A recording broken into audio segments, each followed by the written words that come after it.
Okay, here I am. Let's see what do we have. Camera. Egg5.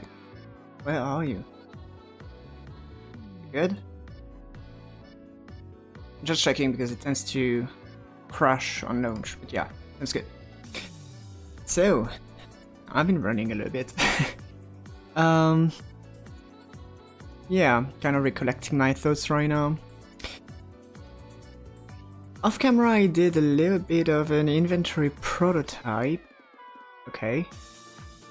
And yeah, I wanted to go with the workers. I wanted to go with the work. So let's see what we have in the project.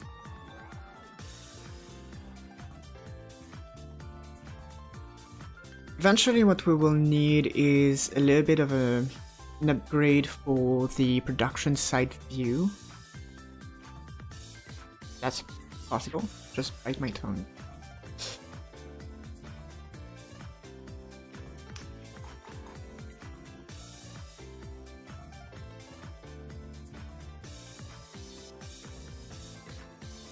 And then, yeah, we will need to add a few things which allow the adding of workers. So back in the past, I did a little bit of kind of very basic worker thing, like just creating a resource, really, not much. Oh, and eventually I will show you what the game looks like right now. Okay, so first let's get rid of this white bar. I don't know why I have to do this every time, but there's a white line at the bottom. But anyway. Thing is, yeah, I created a very basic worker thing.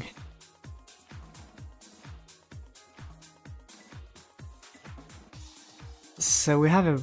yeah, they have names and work speed.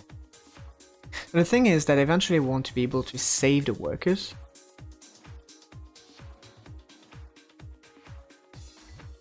So if we want to be able to save workers, we need export.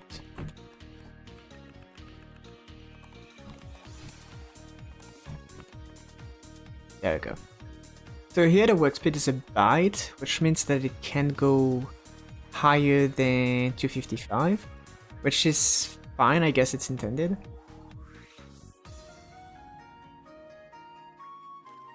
And we do have a function that generates a random worker. Okay, so nothing super huge here. Let's actually look at the game. Off camera, I just added the inventory. So if you want to see what it looks like, there's quite a lot really. We have the inventory resource. So this keeps the inventory in something that we can basically save. I hope that I didn't make any mistake. And in order to make this inventory work, we have the item stack. Item stack which can be saved again. So we save the quantity and we save the item that we want to bring in. And this item, let's see, what do we have in there? We pretty much want to be able to save the key. That's probably what we need. At least for loading. And the rest is gonna be fetched with the key, I guess. Eventually we could bring the enum within the item. It's kind of a duplicate with the key.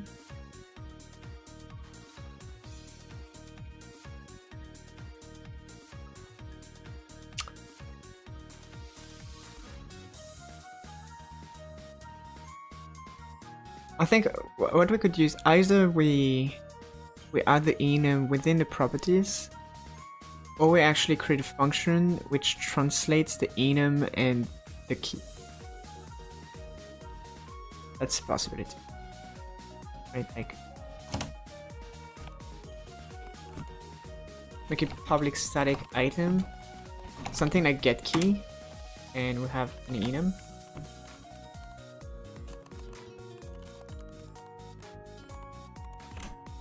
And then we have a switch case here.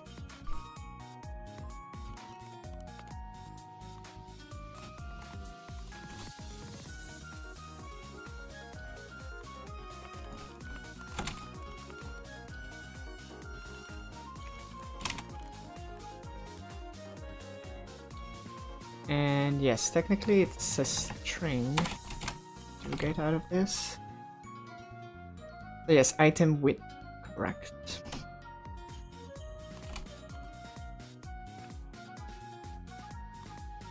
So yes, I got understand because I messed with my setup a little bit.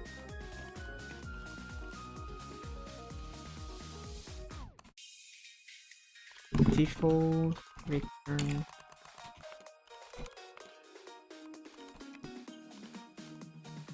God. And we can make a public static enum.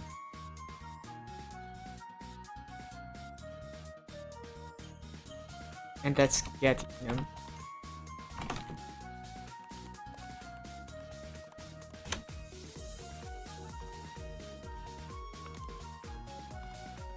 We have the item key. And now we have the case. Item.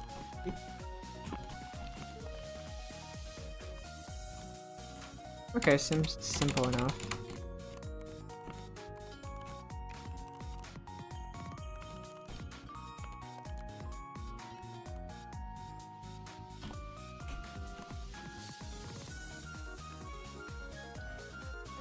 Default return enum width. Actually, it's through an error.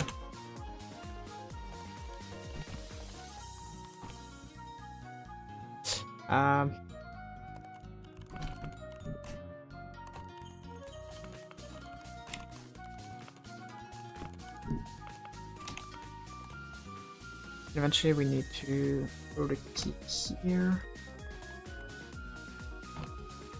which is the item key. Okay. I went on a little bit of a tangent here, but yeah, that's fine. So I was actually, yeah, showing what's new.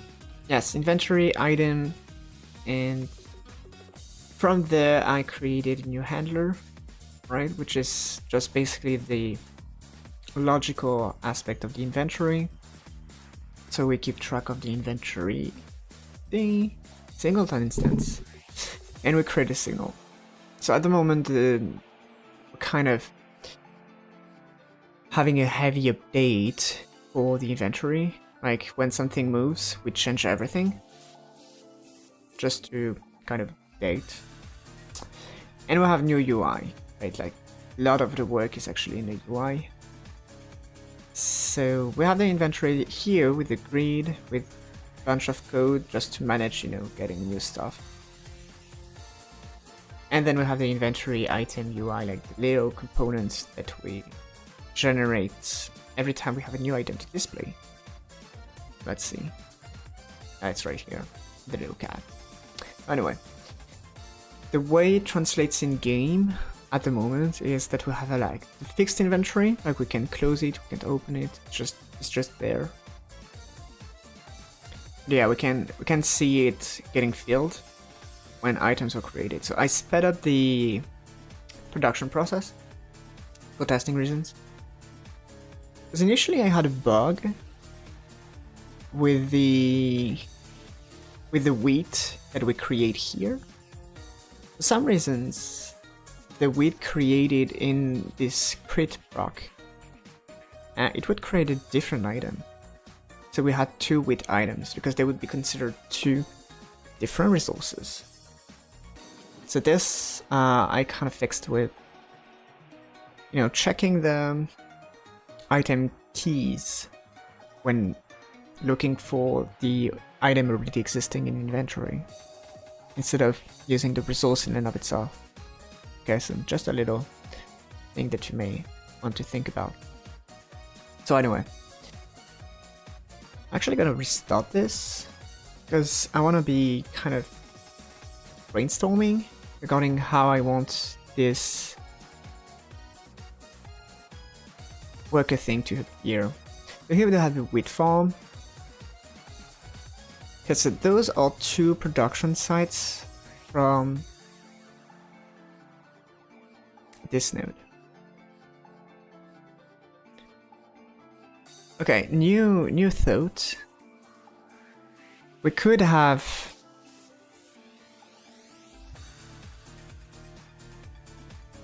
like a visual thing that shows the 2 production sites. We could either do this or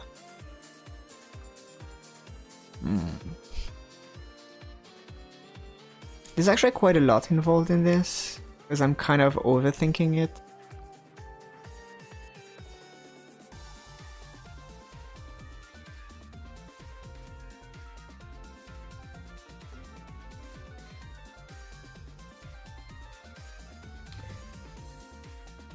This object that we have here, the map node UI, is that a singleton? It is a singleton because of debug. So what I meant here is that I made this a singleton, but I wasn't sure I wanted it to be a singleton. So it's kind of a temporary thing to make development easier at the start.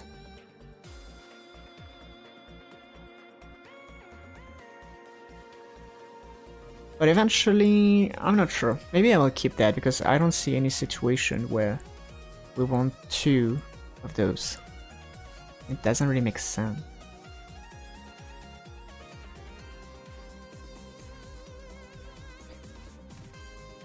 So, okay, I'm gonna try to start with adding a little button above. Well, here's the buildings, that's not really the point.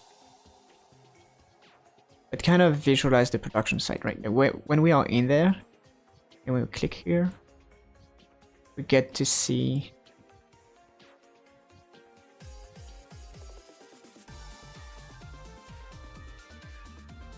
the production site. Okay. But it's... I'm just afraid it's gonna be long, and it's gonna take the entire stream time if I do that. So maybe not. Maybe I should start with the workers and then do that. Yes, we'll do it that way. So workers. Okay, workers. Let's focus on workers.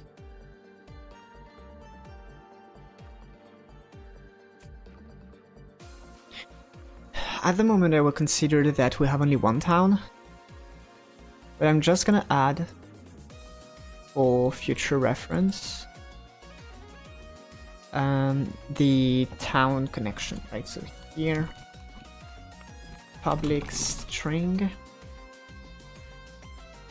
like residence node key. And here we have debug. Which means, is that a node debug or a map node debug? So the point here is that we will be able to store the key of the node where a worker is connected. Map node. It is a node debug. Oops.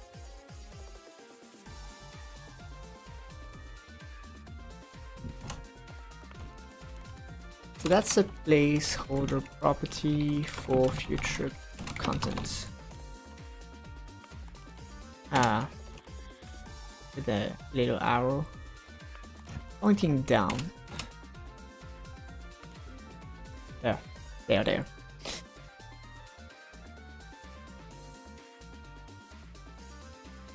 So I'm kind of thinking that we need a worker inventory, sort of, to keep track of all the workers we have created.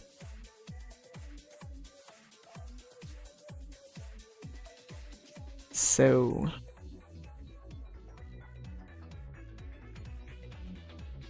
now that I think about it, eventually having a dictionary of arrays where we would be able to have the key of the dictionary be the node where they are leaving, and then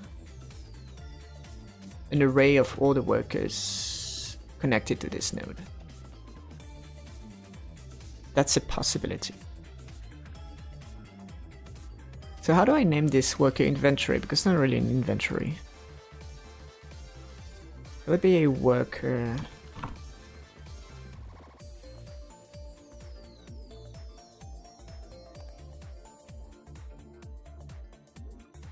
It's not really worker data. Actually, it can be worker data. Let's create a new resource. Worker data.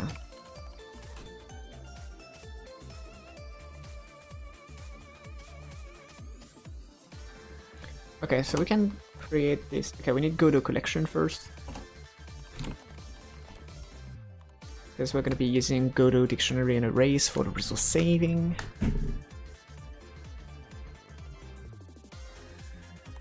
Okay, so we have an export. Actually, public dictionary. It isn't string indeed. And then array. Oh, is this gonna work? Because maybe the saving will not allow us to do that. I remember something super weird. A problem we had in Blacksmith Idol.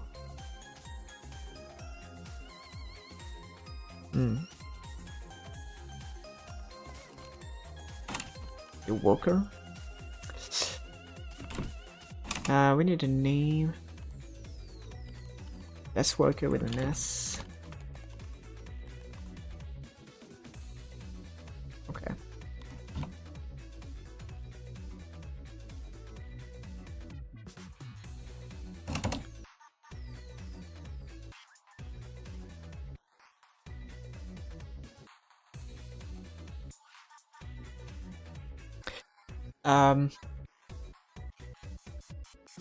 How did I do that with the inventory? How did I manage the initialization?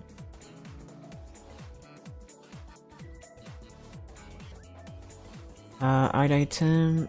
Okay, it's just a new. Okay. But then in the handler,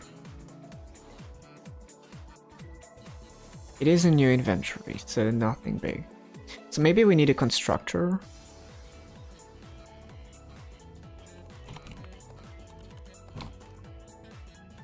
Also, that's supposed to be a global class. I think I kind of forget about that in a few resources. Got to work with data. Yeah, workers.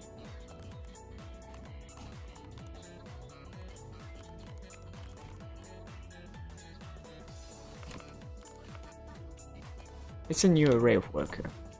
It's quite that simple.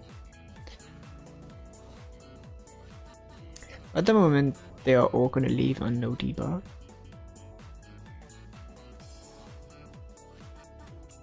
Okay.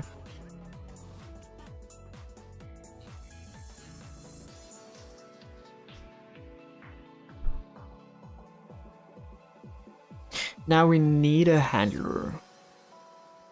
Definitely. So in the scenes, let's create a new folder. Worker handler. It's actually workers handler. I'm not sure if we want an S to this term. And I guess it's too late now.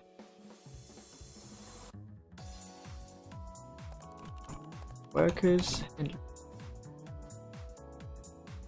Maybe it's a worker handler or a handler of workers. Maybe working like that. Okay, so first instance.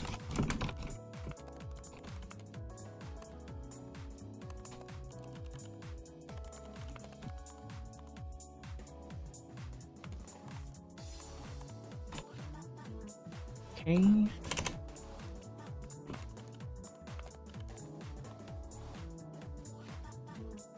actually I have a little bit of code which I may want to grab. What's this?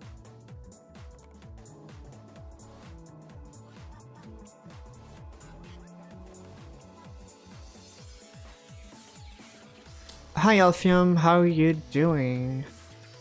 Why Studio, you're asking? And basically because it's easier to set up. You literally just download Visual Studio. You go in Godot, you say external editor is Visual Studio, and then everything's ready. You don't have to use plugins, you don't have to use configuration files or anything. So yeah, that's pretty much it. I actually don't use the game running from here.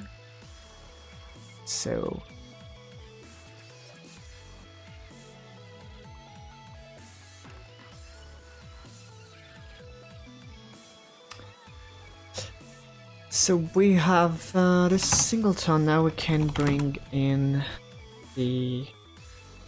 Actually gonna be private. It's gonna be a list of workers, so it's worker data.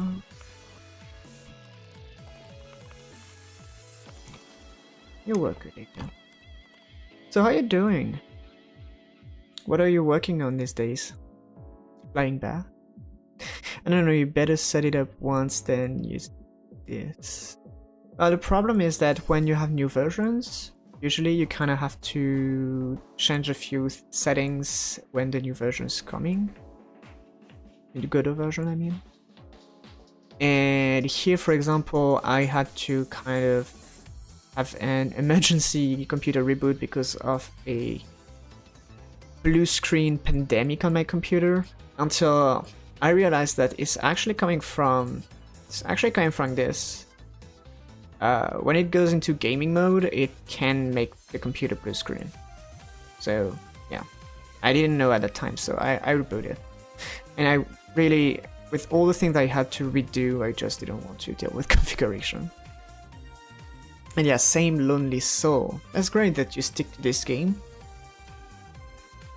Like, you're gonna see the end of it one of these days. I mean, you're gonna complete it.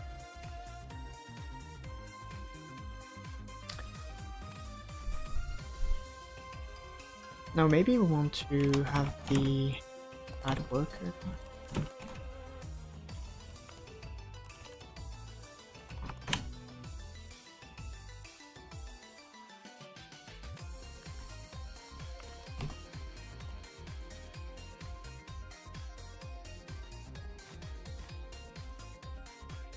It's time for making the UI. Ooh. Are you one of this person who is dreading UI? Yes. yes. The thing is, I like to do that, but I'm not so familiar with handling different kind of resolutions, otherwise I really enjoy it. I don't necessarily mean like designing how it looks, but how it works.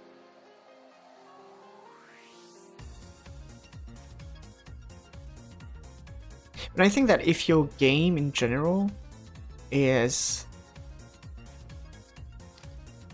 respecting a specific design, it's very easy to make UI.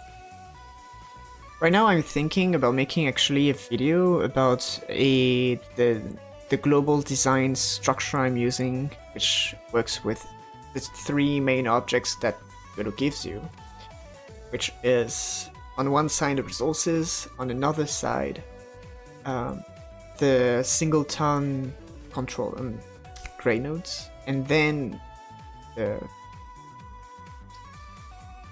control nodes for the UI. So you say that the main struggle is that you cannot make it ideal. You always don't like it and getting into remake. Oh, you mean like into a UX perspective? Like it's not really functional and you can make it, yeah. The UI / UX design is something entirely different. But yeah, eventually you end up redoing it. So that's why it's important, I think, to have a very structured thing like this, because it makes recreating or modifying the UI is super easy.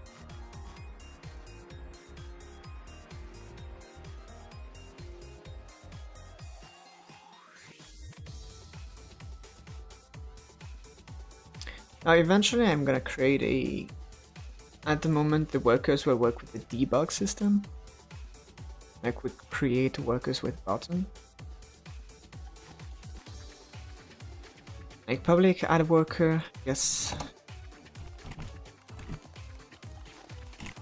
Maybe I'm gonna say debug create random work.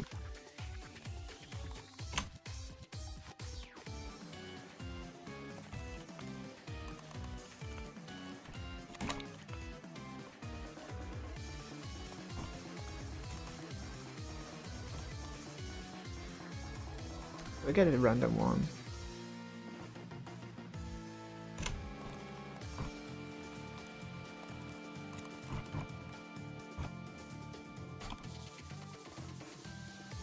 You heard some say that it's better to copy existing UI rather than creating completely new.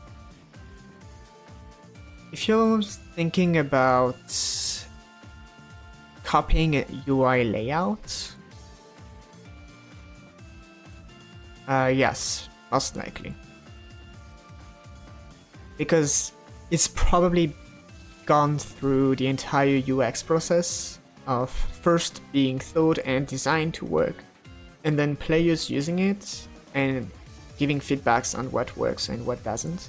So they have probably updated it to fit the need of the game better. But yeah.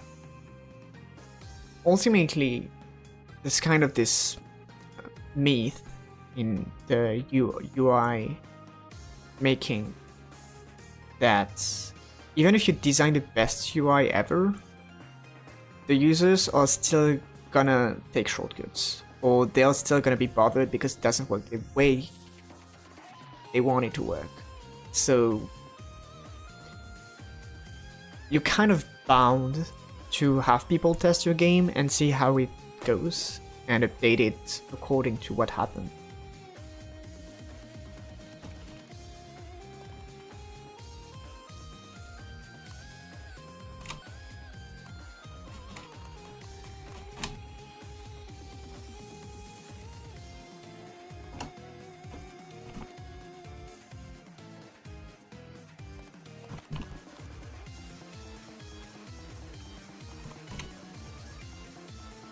I keep forgetting that my functions are void.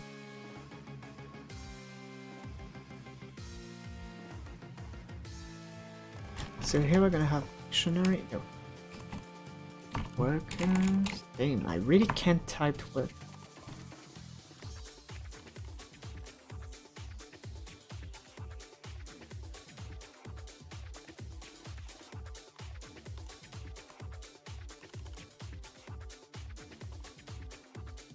Okay, so it should be that simple so far.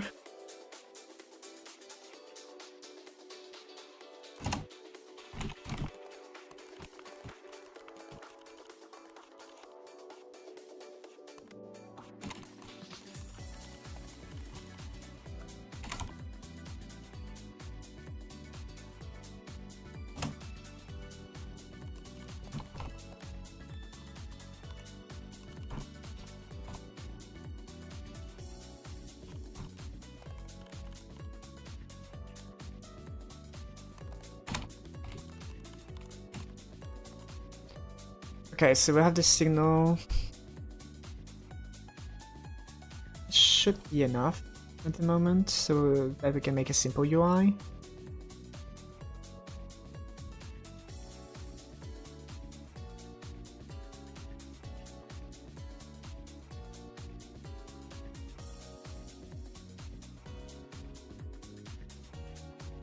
Whoopsie.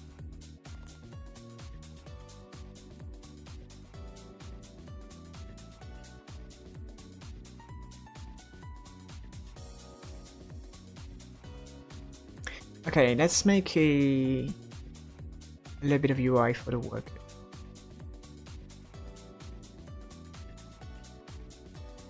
So, worker Worker list UI. This might be deleted in the future.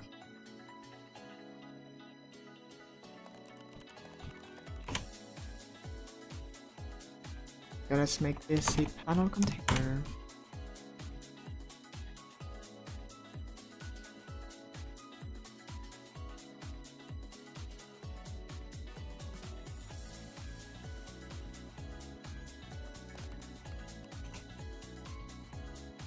Let's have label. Work.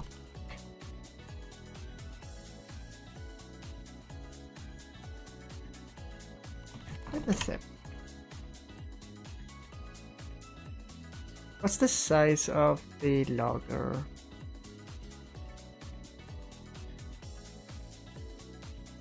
$500? Let's make it 5.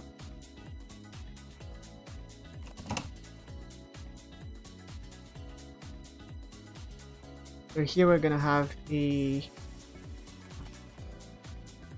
scroll container.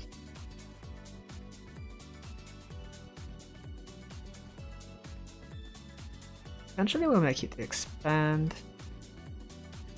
And I don't know, minimum, let's be honest, like this. And a button.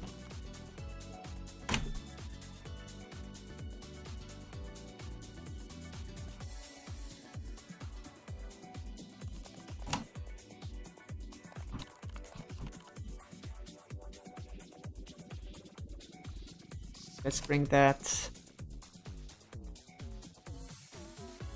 We'll have the workers handler to bring here. And worker list 5.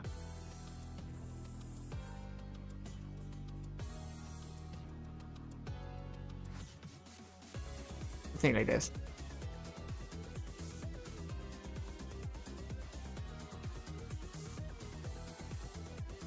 Okay, so now let's make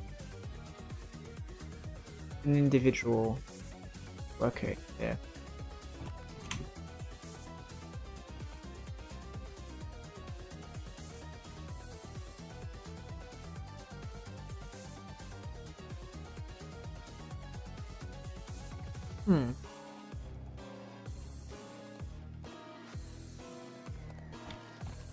This container.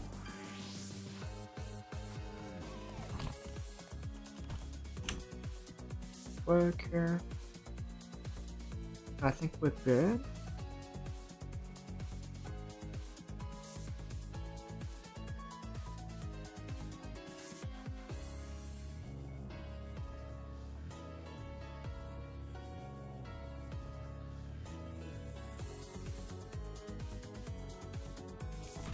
So I guess that's a panel container.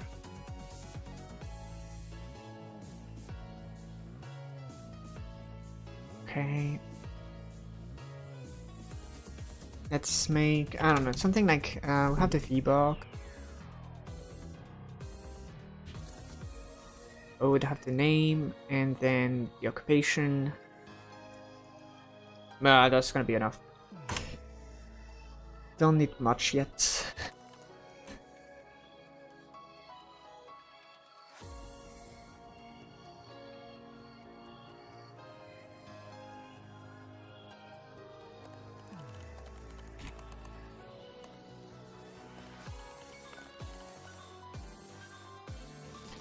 So that's the name.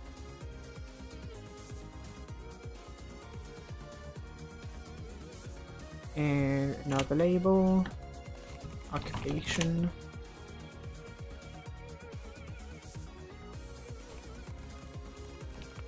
I think I may have a different meaning for occupation.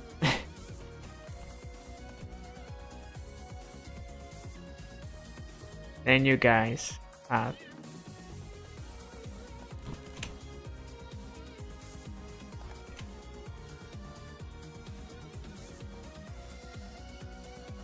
So here we have the work UI. Okay, let's open this.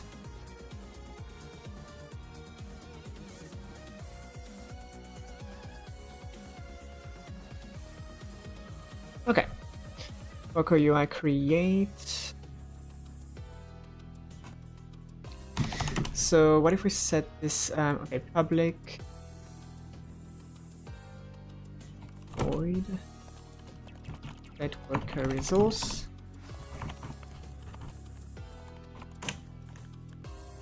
Let's have a resource for this, private work.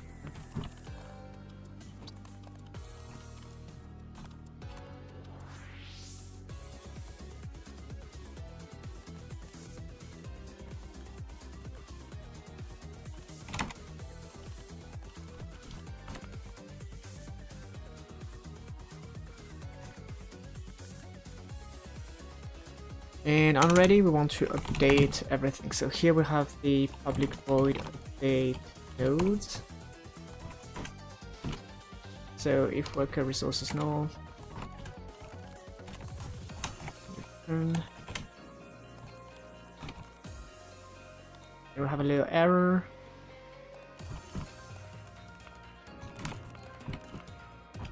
Worker UI going as no worker resource.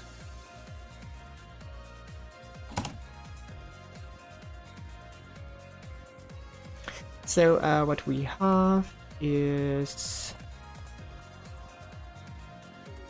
name and occupation.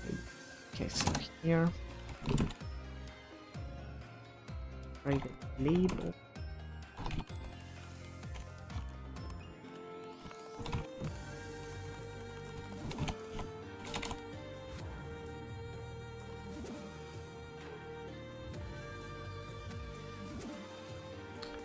Let's initialize this in ready.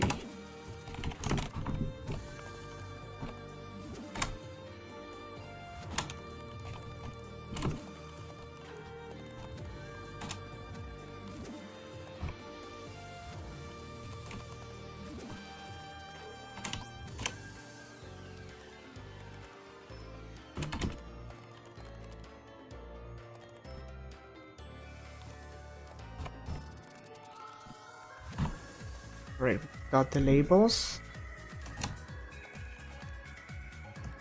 To update nodes readiness.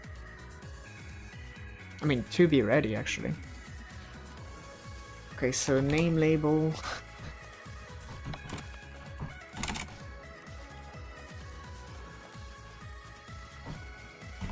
And at the moment, the occupation is gonna be idle.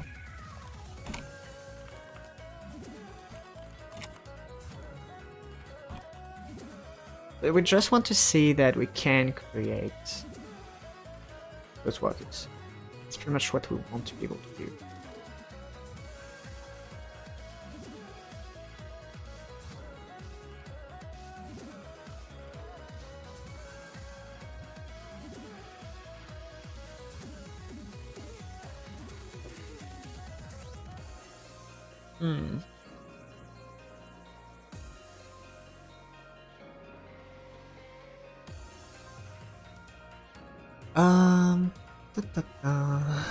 Where is this?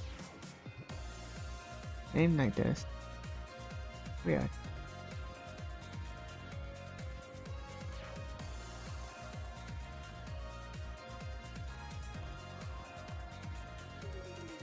Oh, I think I know why.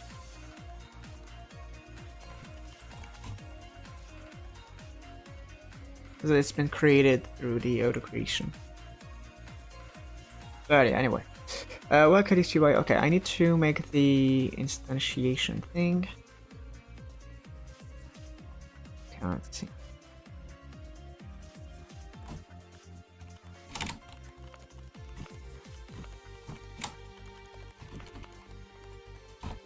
Scene path.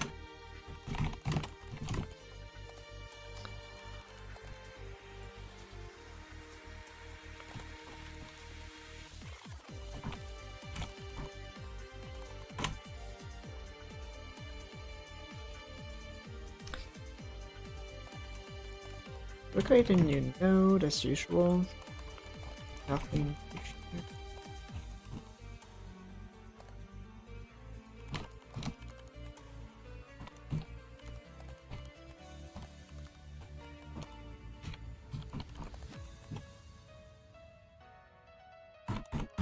There we go. And the node. And eventually we set the work.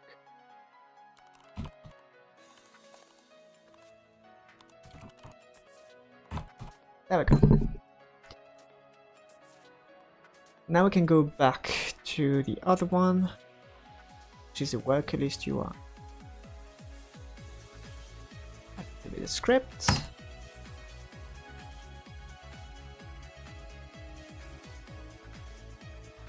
Okay, so we have we have the list container and the debug button.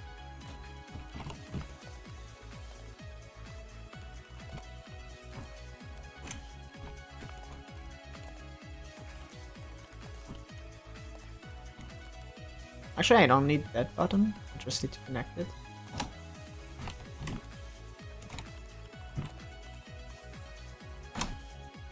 Let's make the landing point.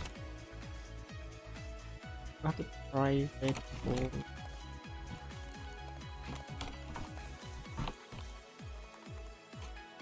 I'm creating a worker.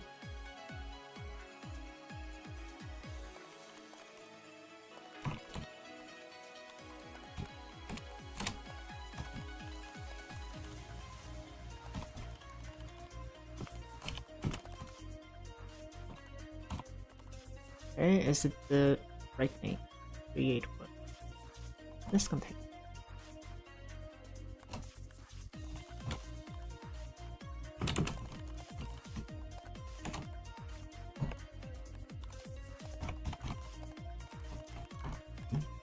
Alright, there we go.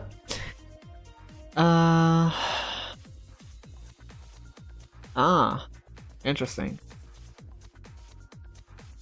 Interesting. So I need to catch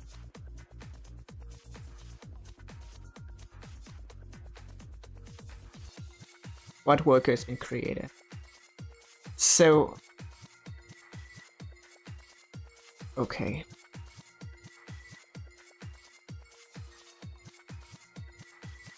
Since I pretty much know I will rework this in the future, I'm gonna make this very easy.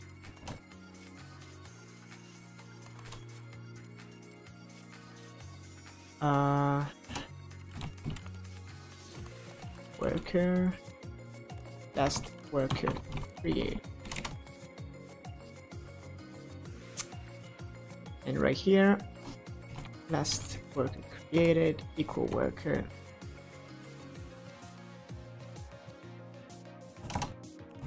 Public void. Actually, what? Get okay. Create. So the reason why it sucks to do that is technically the worker should be within the signal, but I don't feel like creating a signal with an argument right now. So out of simplicity, I will keep that, I guess.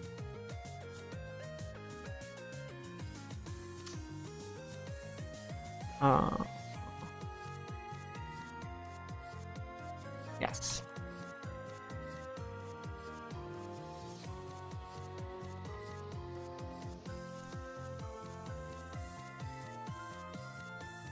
Which is going to allow the UI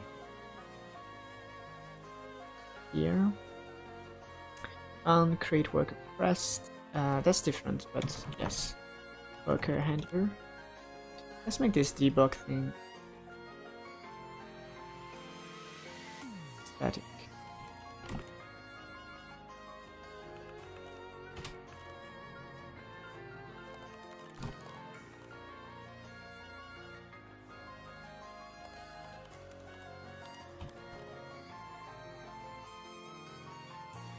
Now we're gonna watch for workers to be created.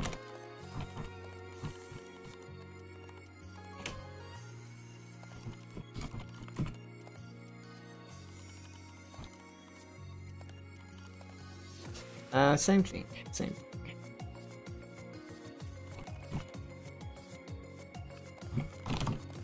I kinda like the idea to bake the instance there.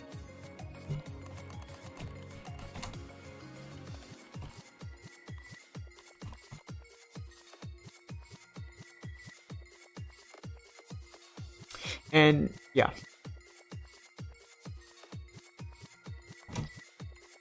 You're gonna have private void create worker UI.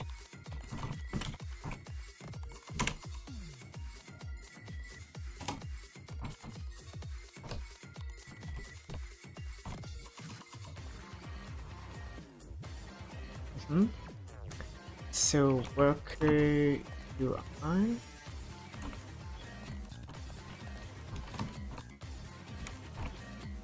Okay, it's actually quite easy.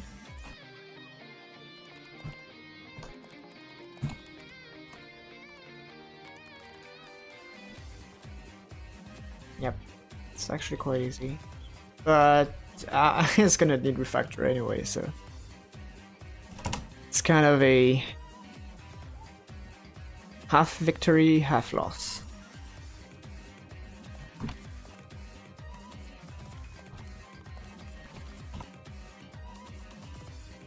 Worker created. Okay, I think we're ready.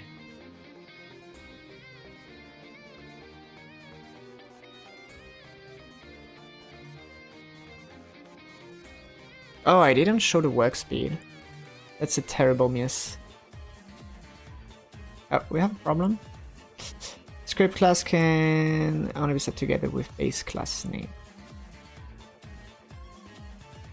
Which one?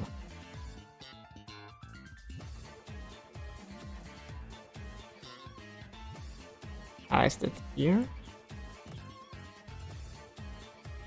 No. Okay, so I think what they say is, oh, what you are? I'm a little bit confused. I think that the error is that a script has a class name which doesn't match the script name. I'm just confused why I get that. Oh, maybe it's an error from before, which was fixed. Yes. Why do they all have 10? Okay. Wow, we have a lot of workers. And the zooming is quite, yeah.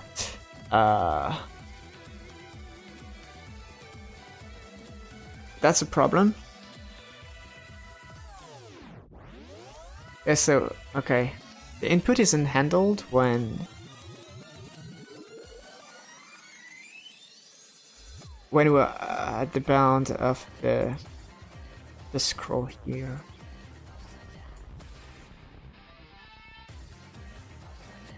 I don't know if there's a way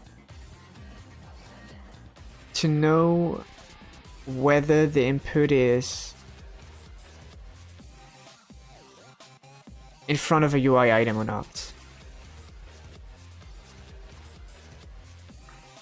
That would be great.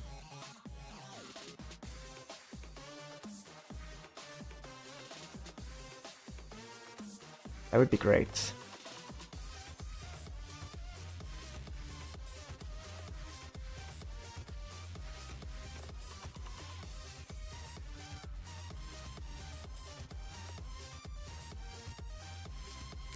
I'm probably not gonna fix that right now.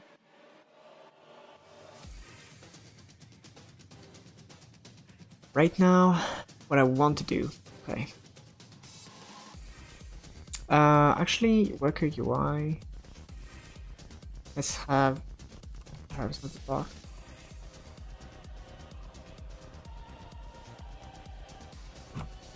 This is gonna be work speed.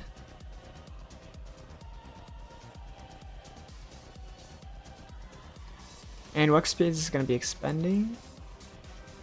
Well, actually, the other one's gonna be expanding. Calculations. And you're gonna be from the right. Work speed.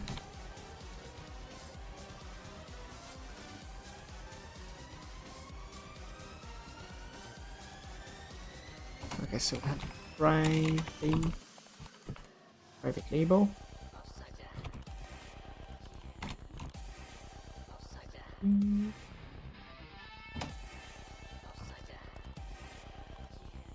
Actually, a label.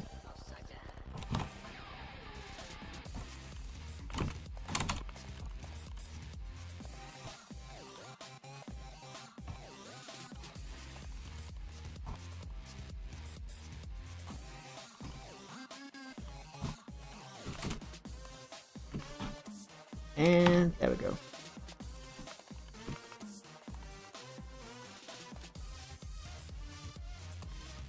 Worker results. Actually, maybe I'm gonna remove this worker resource here. It's not really in line with the nomenclature. That's a word in English that exists.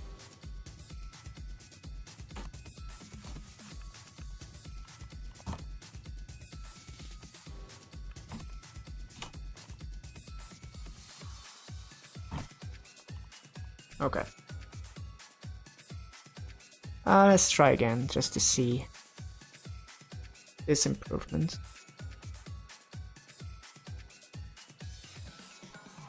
Oh, this again?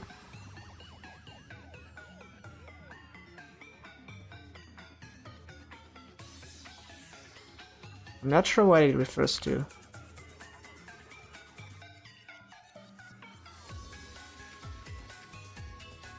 This is kind of confusing.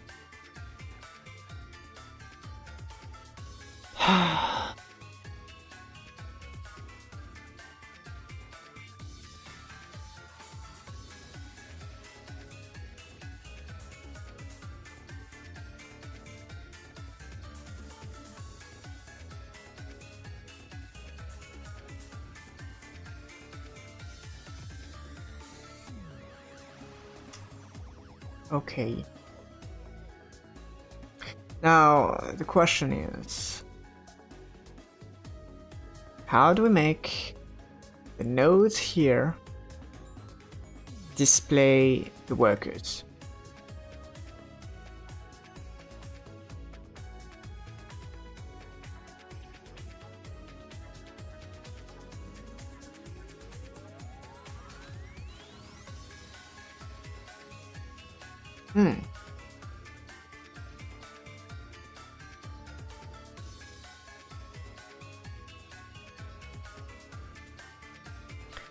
So that's the progress, okay. Eventually, well, I think it's gonna be easier if we go in the scene directly. Actually, let's change the clock and revert it back to what it's supposed to be. I think it was it 5? I think it was 5.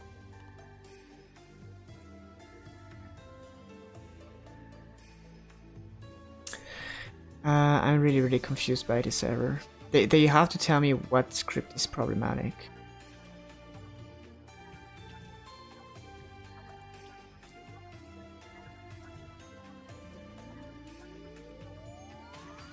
It is kind of annoying, let's be honest.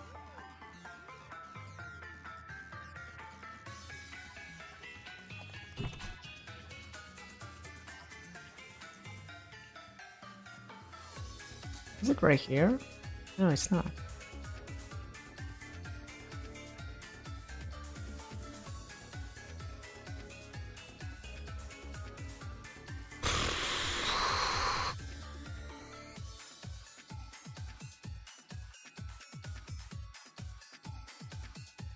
Yep, I'm kind of out of idea. Anyway. Let's see where we need to get the info of the worker working on a production site. So probably in the production site state. Yes, assigned worker is no. Back to default.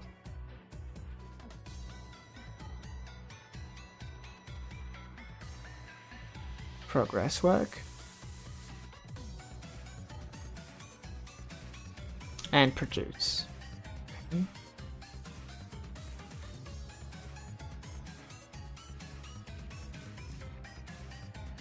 So when we initialize one, we get the enum.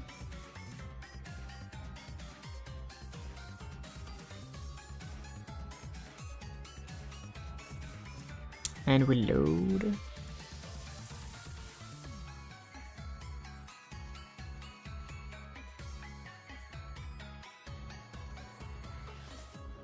Okay, so technically this is not something we want to do during runtime, it's something we want to do when we run the game the first time. I mean, when the game is launched, we want to load those. Because we kind of want those resources to be unique. Well, anyway, production state, da, da, da, da. Okay, so here we want this to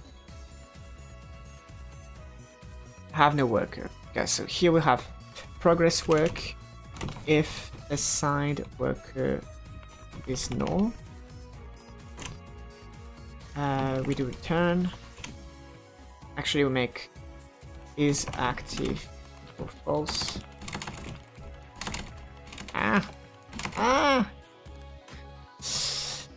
And we print an error.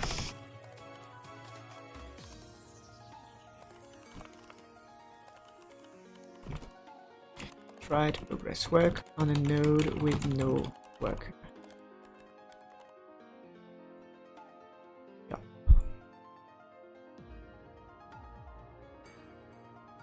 Otherwise, we increase by worker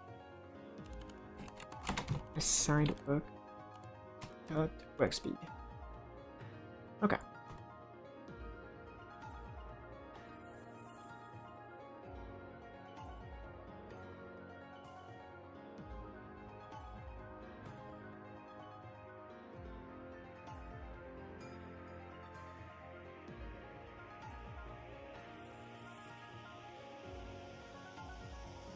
This is fine. Now, the difference is probably gonna happen in the handler.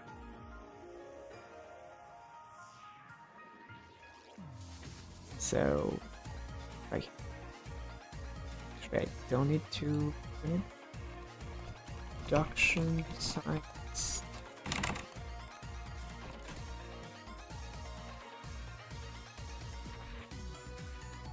So we want to be able to assign a worker here.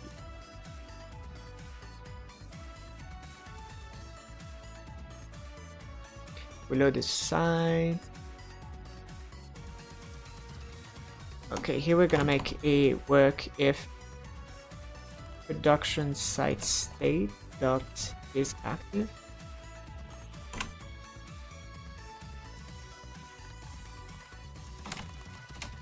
We're gonna make sure that the site is active.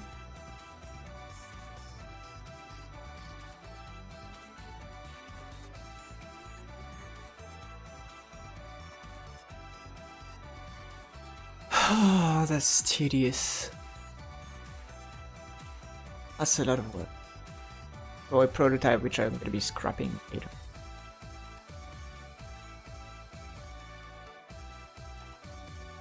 So, okay, if I do that,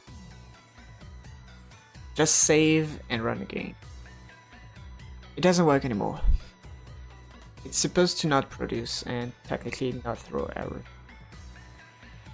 Yeah, this is locked. Okay. So nothing surprising.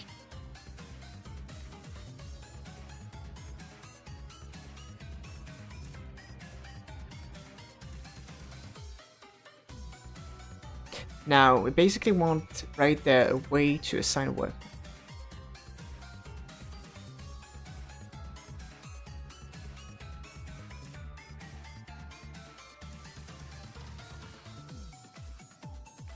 This error is annoying as hell. I don't understand.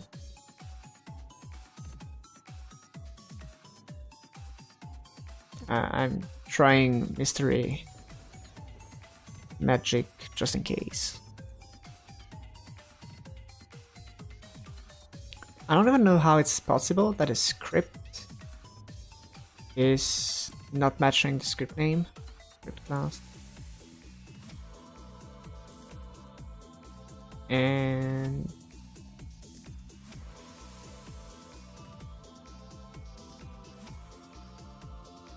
wait, it's gone? Looks like it's gone. So weird. Anyway, so we have the map node UI and the where's that? I think it's the production site UI. Yes.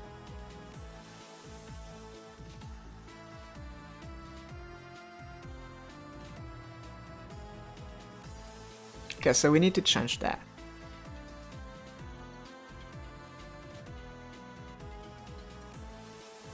Alright, let's see.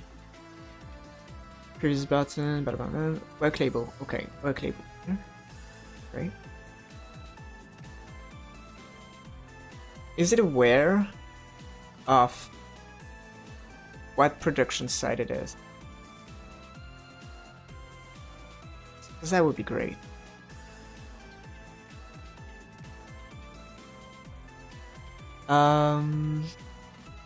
Not really. Wait, wrong script. Yes, it is aware.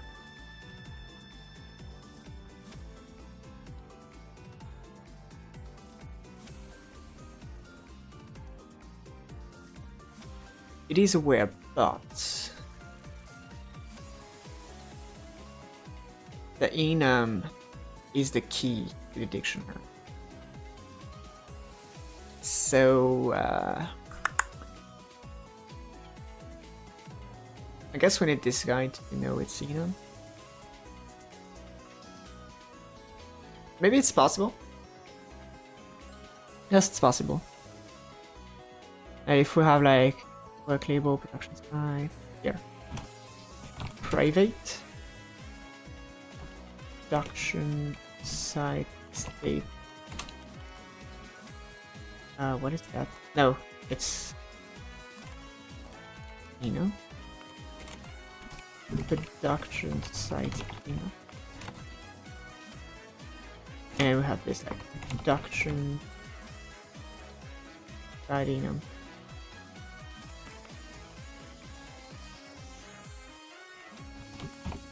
There we go, now it's aware. It is aware.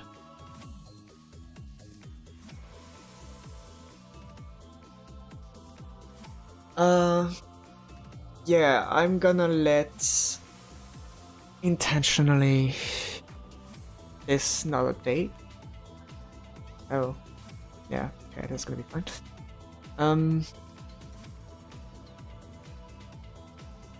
No.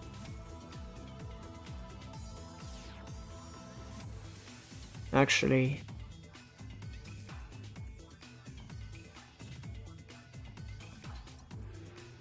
okay. I need to have a list. So here we have the worker label.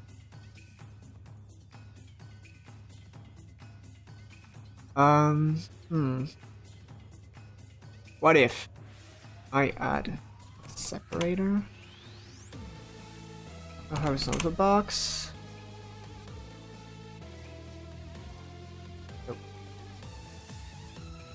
here,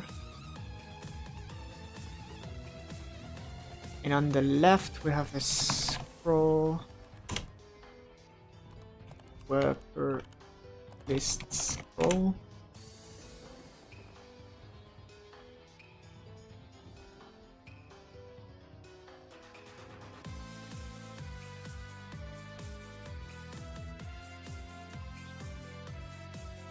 Let's just make it.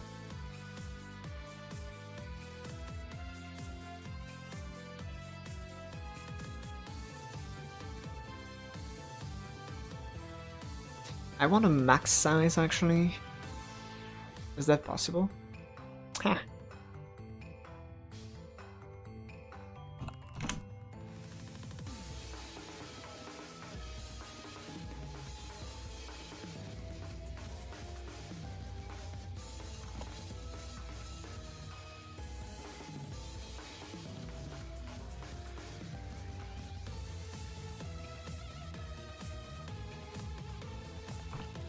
So we have to work at this container.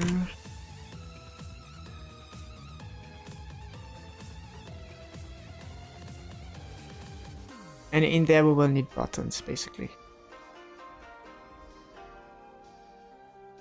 Something like a production site worker button.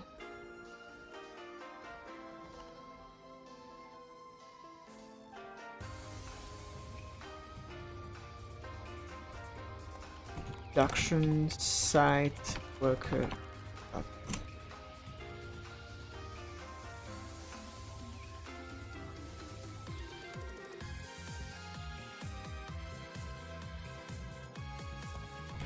Production site worker button.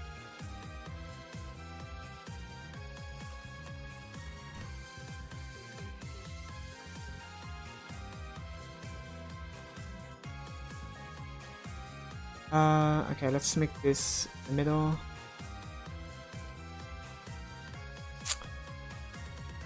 And maybe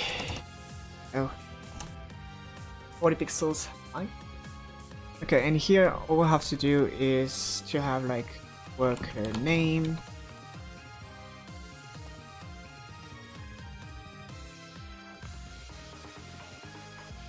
And the work speed.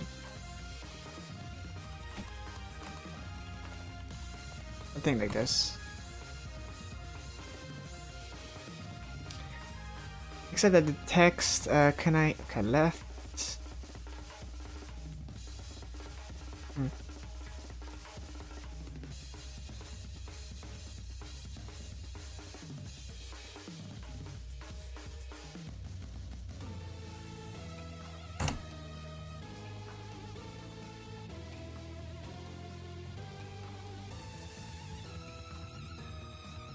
I think it's not possible to escape the signal with an argument now. But it's okay. So, it's actually been an hour. I'm gonna take a very quick break. And I will be right back soonish. So, let's make something like, I don't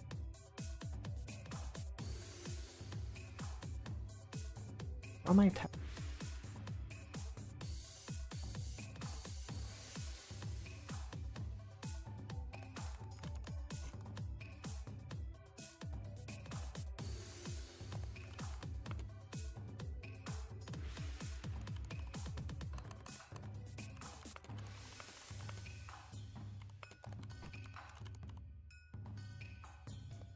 In this line.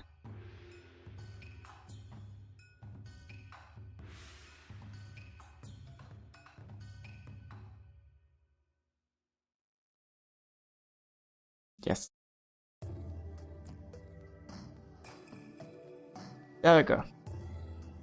I will be right back.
And yes. Let's see, camera. And removing the label. Good, good, good. So I think I was working on this button. Yes, this button. So when this button's created,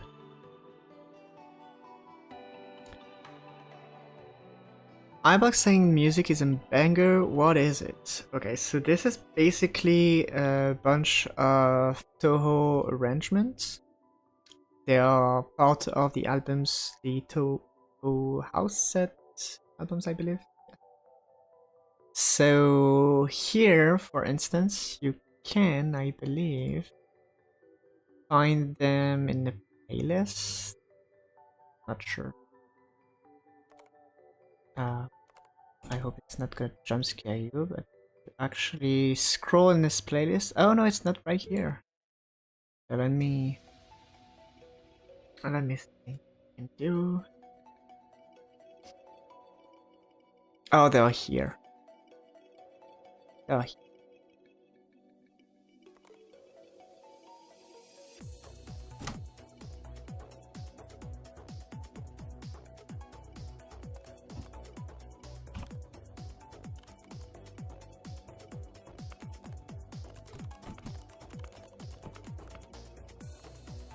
There we go.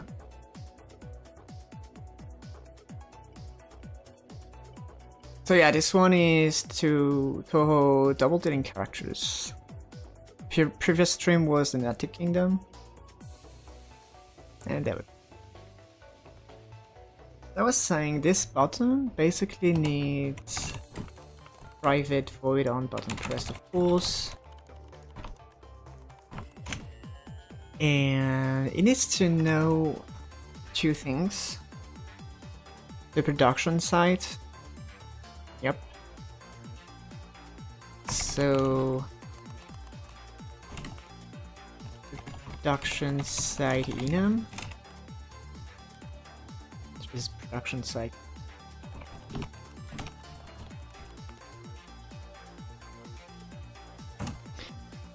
And it needs the worker result. The worker. Is this fair? Okay.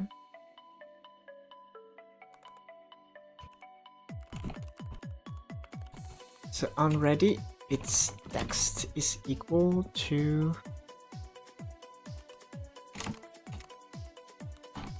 worker name, probably.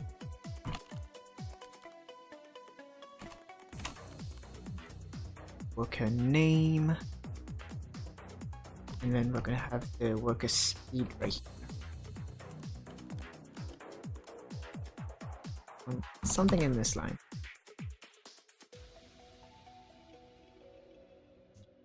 Maybe speed semicolon like that. Okay. And of course, pressed plus equal on. Makes sense.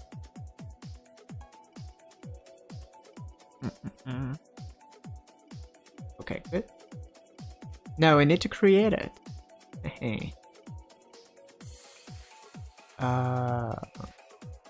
It's probably gonna be this guy. Production site UI. Yes. Create worker buttons.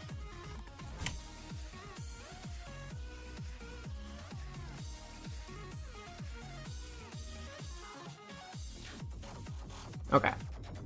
So first we're gonna clear.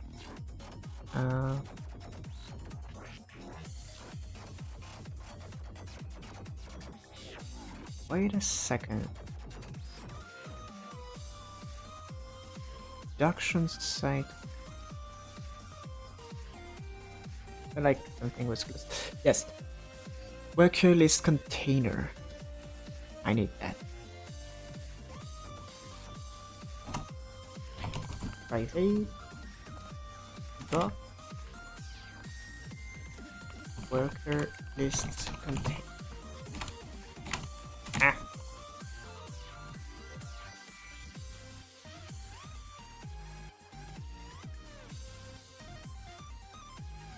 We need to assign it. Oh, funny. Oh, actually, it's right. So worker list contain.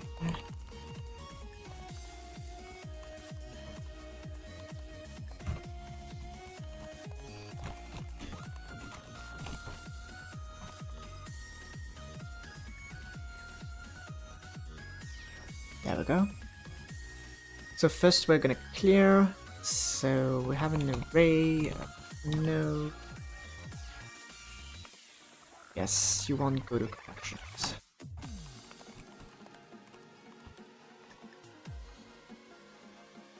An array of nodes.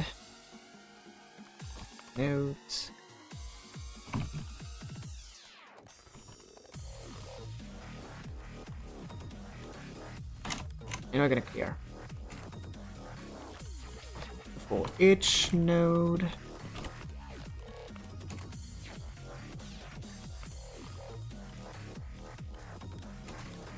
There we go. That's how you clear children. Oh, how you free children. Don't destroy children.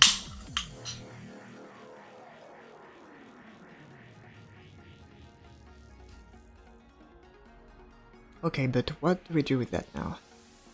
I want to create buttons for workers. Okay. So I'm gonna go in my production side. Handler? No. Worker handler.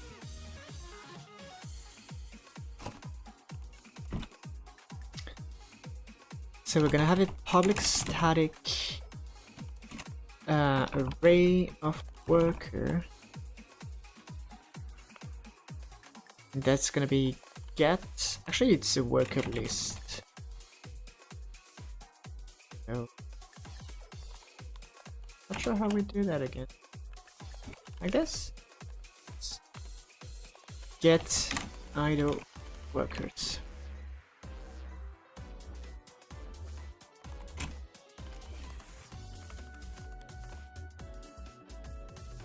So now I guess we need to update the worker item because they are not aware of where they work, which is kind of a problem when you think about it.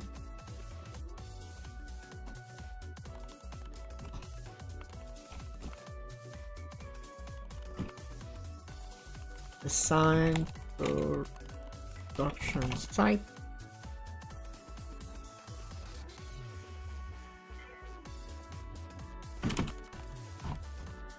No.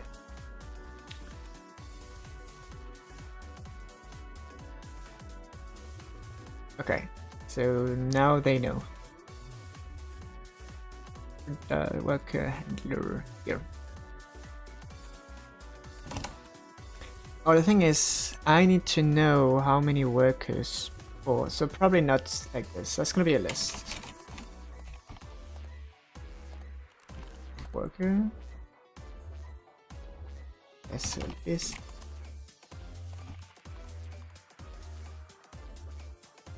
Actually, we have one already.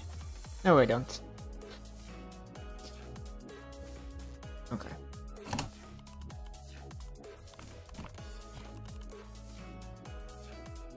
What is worker data?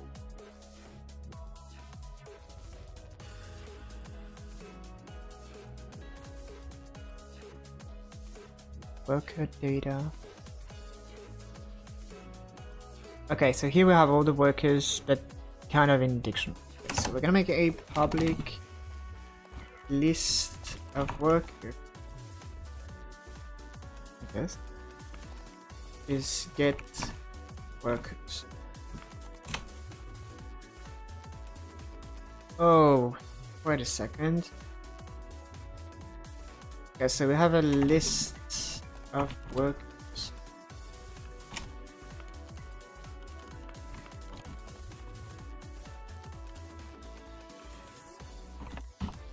And then for each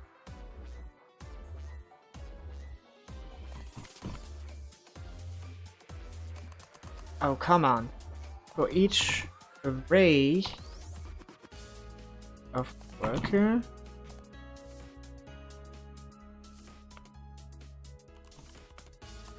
workers array in workers dot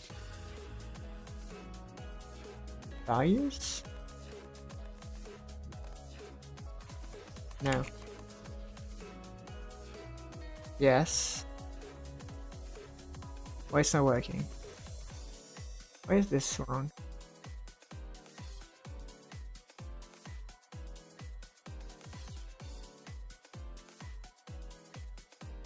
Okay.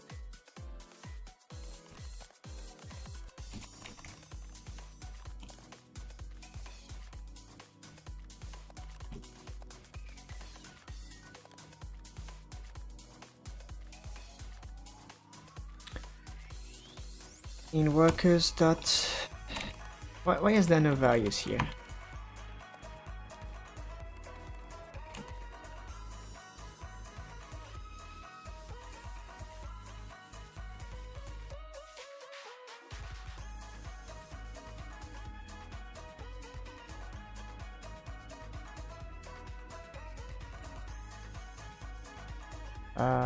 What is to array?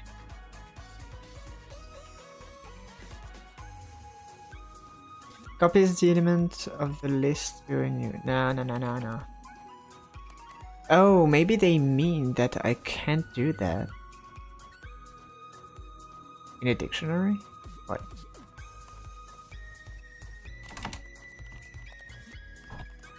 There's no values. I'm not crazy.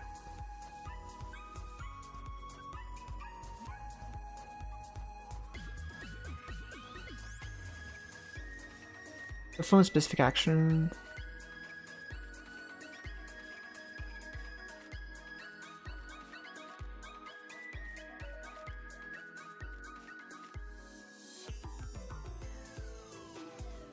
Does forage work?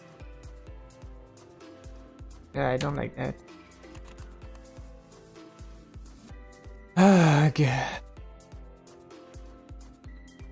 Oh, I think I know why.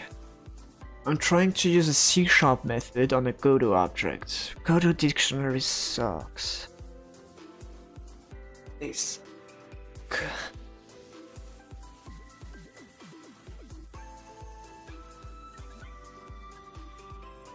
Okay.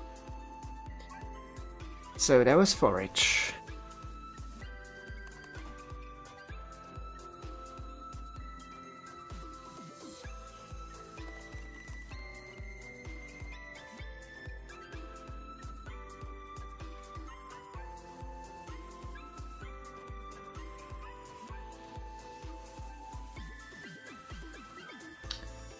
So we have keys. This is serious? No, we have values.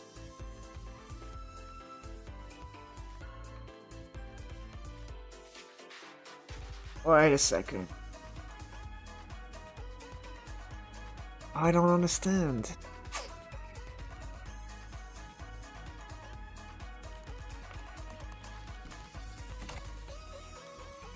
Actually, we do it. Oh, okay. Oh my god, I have it. Jeez. That's such a stupid mistake.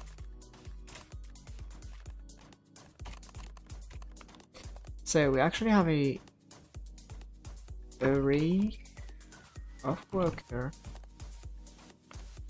which is worker list in this that workers that value. Oh wow. Okay, we got it. So here we have workers that add. Oh, we need to for each again. So for each. Actually, can I make a get idle worker here?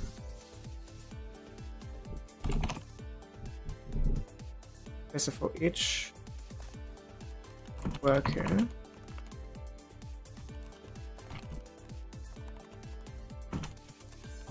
if worker dot assign production side is null, then we put it in the list.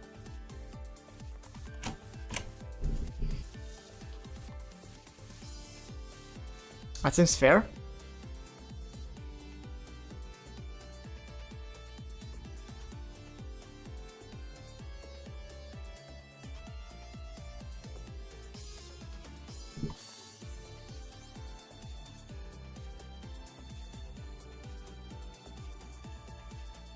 So get idle workers.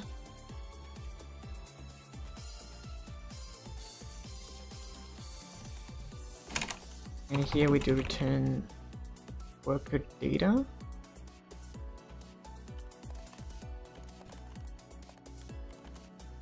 Why is that a? Ah, probably because we need the instance.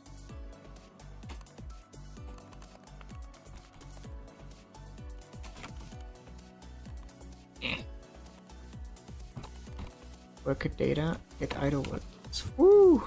That was a tough one. That was a tough one.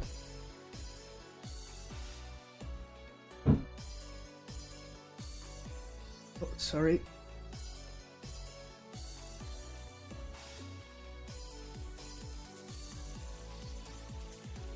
Anyway. So we have to get idle workers, which means that I can now go back to the production side. Do I? Yes, right here. So we have a list of worker.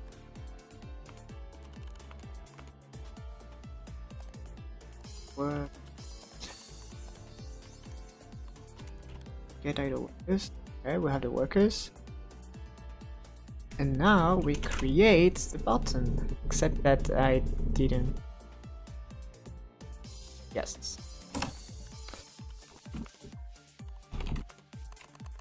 It's static string, C. Oh. Go.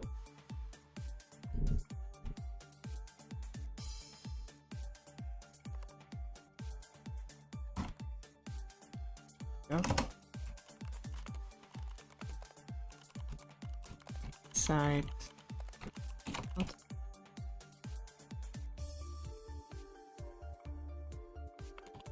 Great.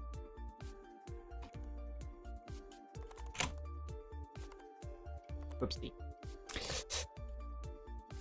We created here. I do actually bring what's necessary, like production site enum and the worker. Yeah.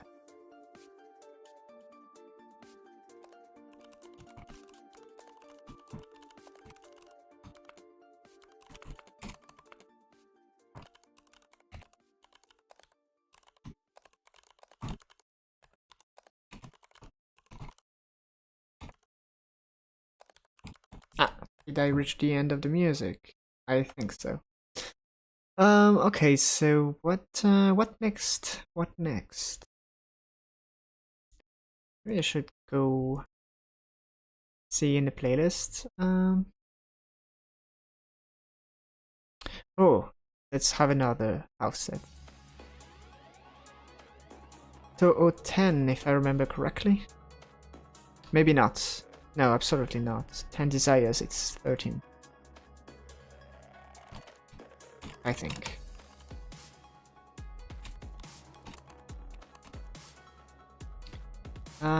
Yes, need to type this. Production site worker button. Okay, there we go. We have the node. And production site enum. Damn, this one is starting heavy. Actually, it's node, not this.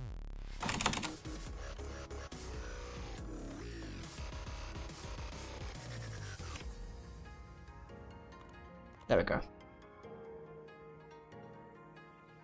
So this should be good. Now we have a production site worker button.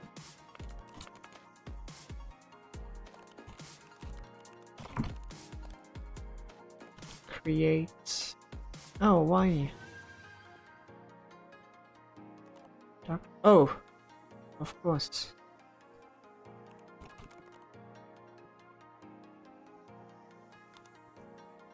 So here we have the production idea.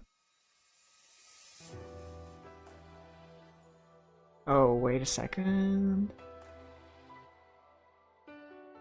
I think I need to loop through my workers.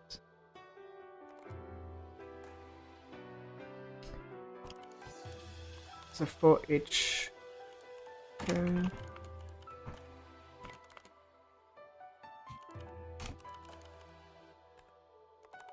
maybe I should name this like idle workers. Let's add a little bit of readability. Idle workers.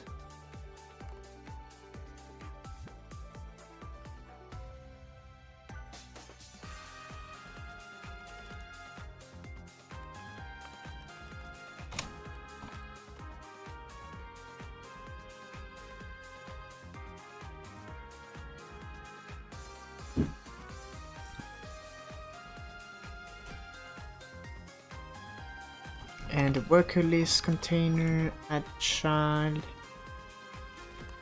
Good. So is that enough? Almost. Almost.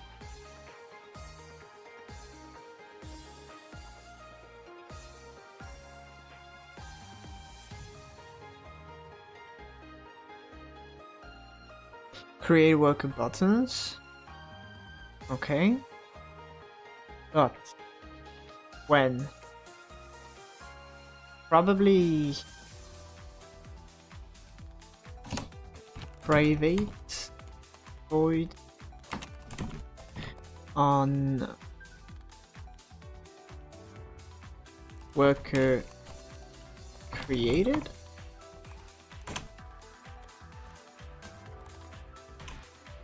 We want to create worker buttons.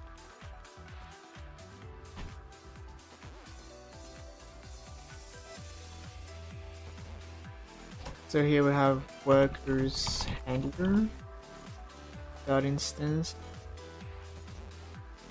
worker created plus equal and worker created. This reminds me of something important. I used that not long ago. Worker list UI. Yes, right here.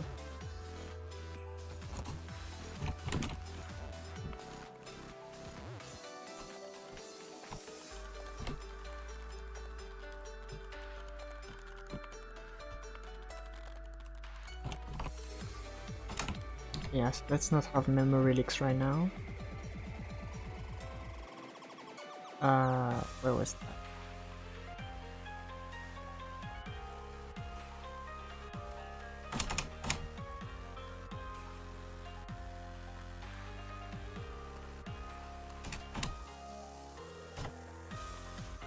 Did I?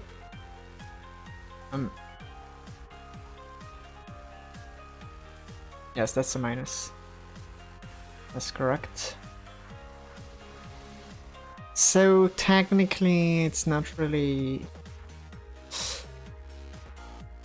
We also need to check when a worker is gone.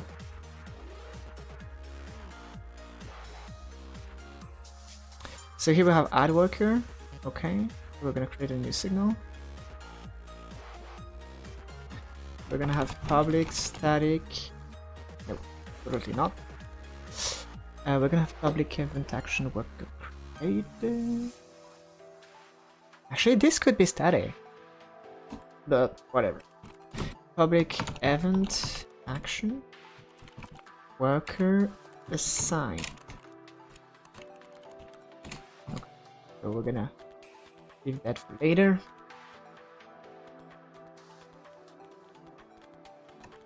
Here we have public void assign worker.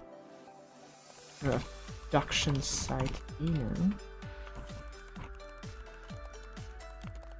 and worker.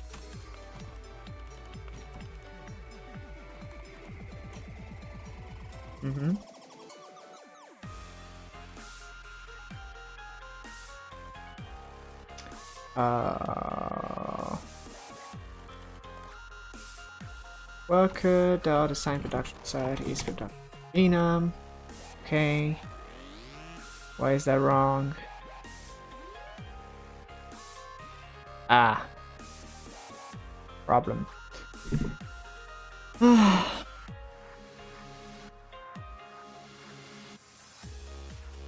Well, we can use the enum, I guess.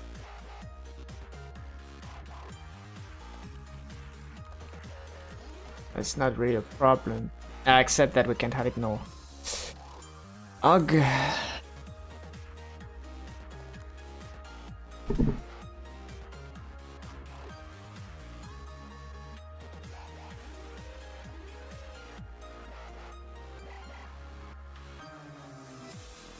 Do I have to create a special production site for? I don't know.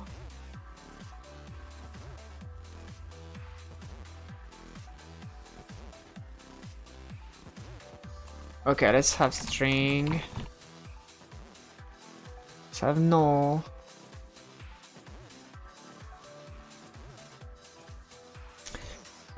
So here, let's see, what do we do with that? Production site. Actually, we have them. Production sites handler. Okay, and then.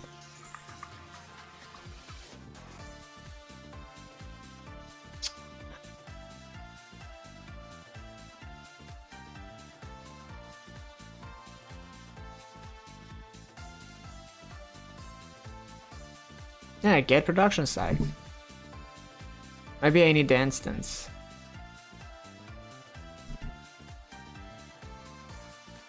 Okay. Okay. I wanna change that, but that's a little bit of refactoring.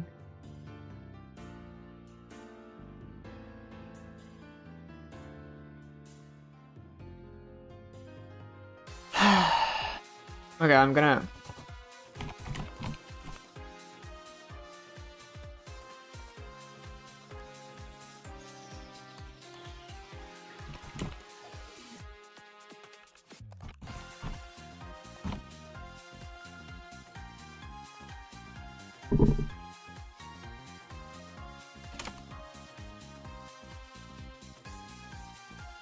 But we're gonna have a building problem. Actually, no. I think it's in map node UI.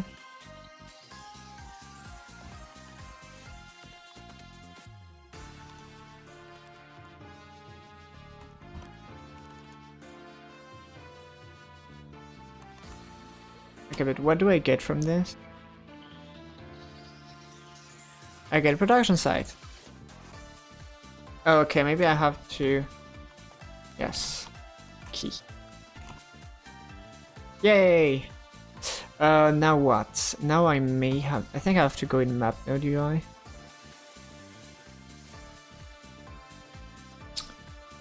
No. Map node UI.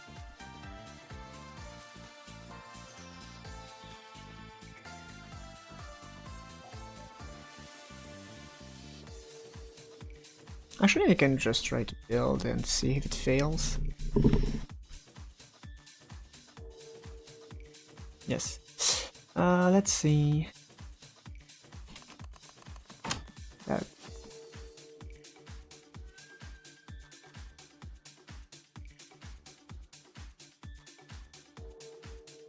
That's why I love C#. Yes, worker assign is never used because here... Yes.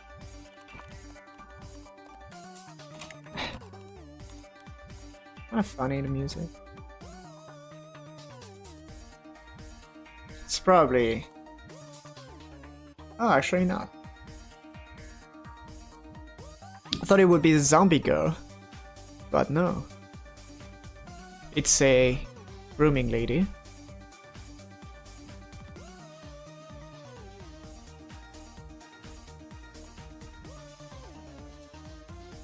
And worker assigned. We want to do that as well for production. I think I closed it.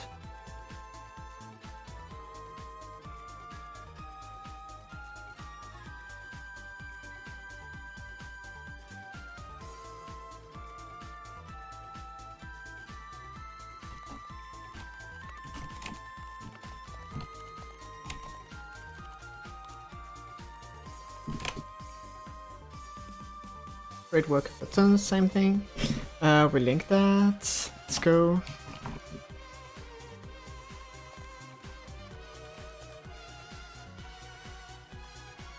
Yeah, good. And we disconnect. Okay. Now, when we assign a worker, we have a few things to do more.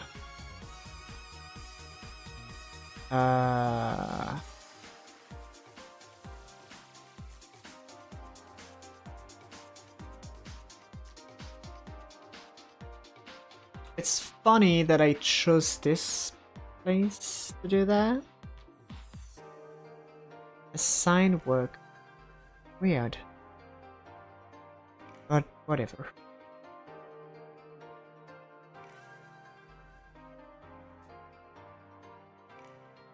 So here we're gonna have production sites handler activate works activate.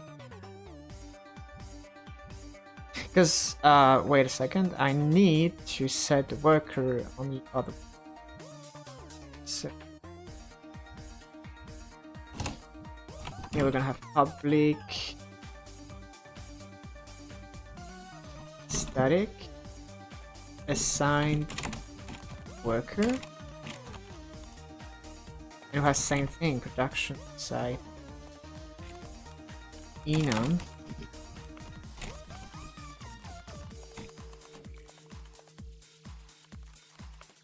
and a worker. Sign worker.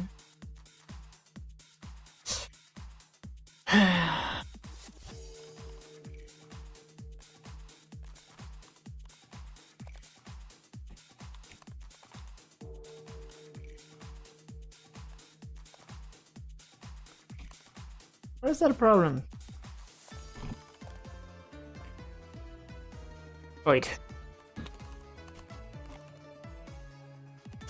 Production site states does not contain.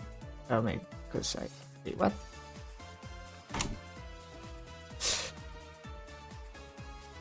Assigned worker is worker. Okay, great. Now,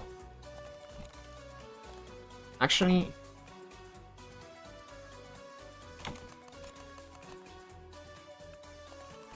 production state, production site, state.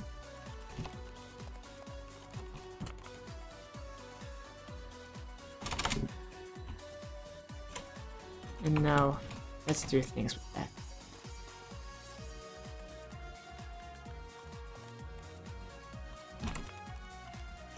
We assign a worker is active is true. Alright. Which leads us to the button unpressed. Workers handler. Yes, so we need to make that static. Yikes. Why am I so sloppy?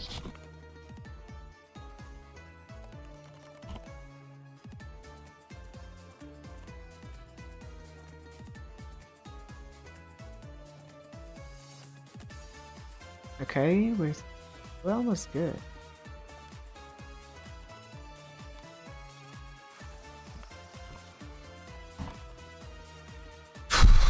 I did so many things. If that works, it's, well, good thing. Because right now I have no idea. I can't even visualize where I'm at anymore.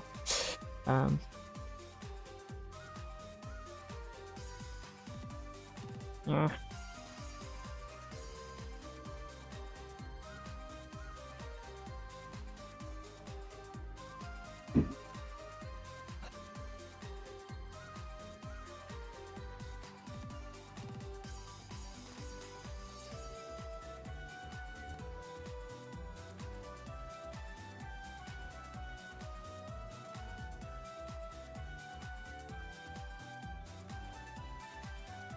So he's gone? Okay. What now? Okay. He's gone. And this one's gone as well. Okay,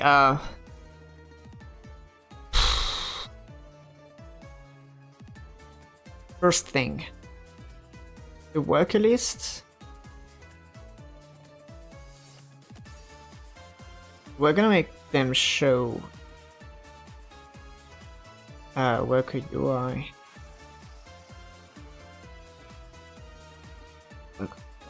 Here. Occupation status. This is not updated. So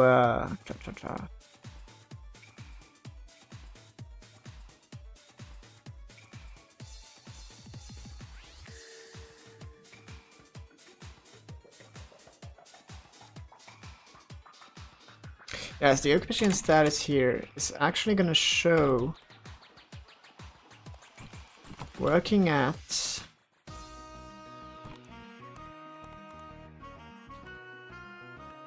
oh, I kind of have a problem. So we have worker assigned production site. What is this? It's a string. Oh.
Okay. Default. Well, actually, a default is gonna be an error. So it's not.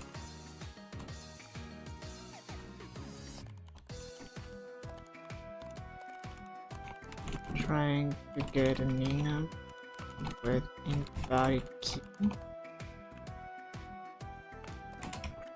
Duck side.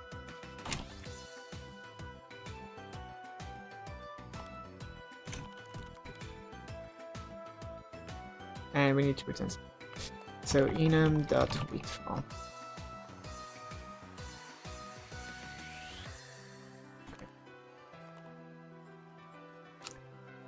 So back to whatever I was doing. Okay, UI. Yes.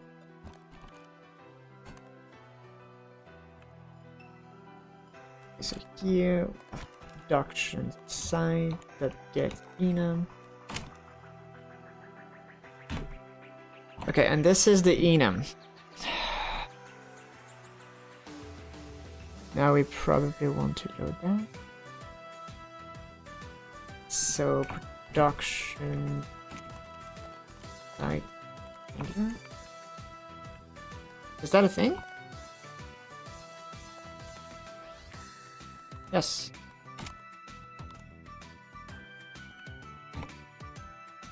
So we get that.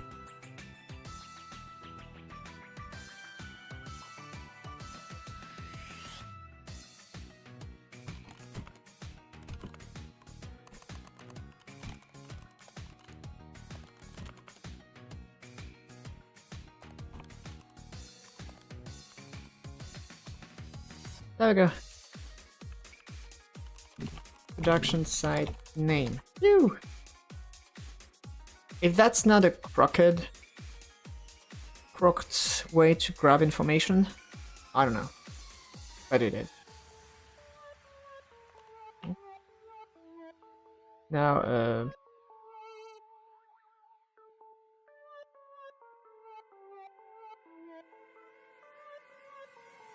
so yes, update nodes. Okay. Now, basically what I want to do is that when a worker is assigned here, we want to fetch that. So workers handler instance by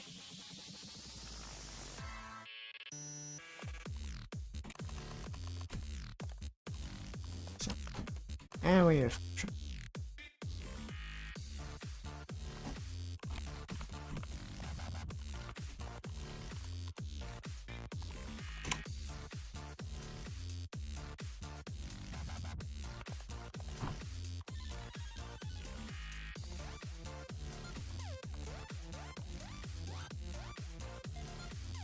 disconnected. And now what we want to do is just update everything. So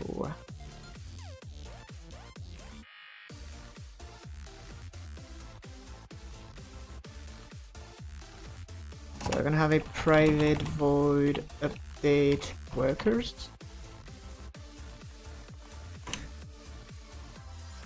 And for each worker, actually it's node, so it's a worker UI. Actually it's node. Let's go with node. Which node in list container dot get children?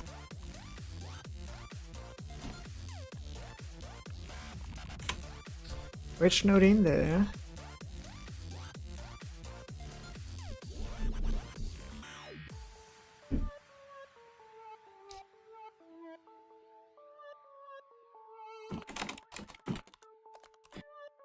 If the node is a worker UI,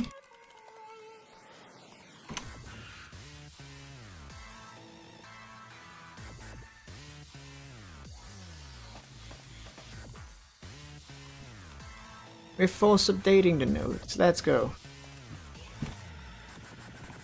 Phew. So, the point of this is we should be able to go back to the testing, run this, assign a worker, and have, well, no, it's not working at a wait farm. No, it's not. It's absolutely not. I see why. I see why. Yes, yes, yes, yes, yes, yes, yes.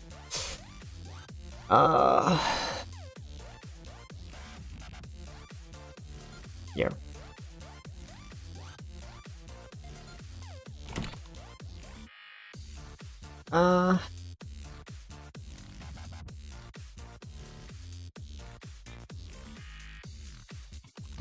If worker dot sign production state is null, and we need that.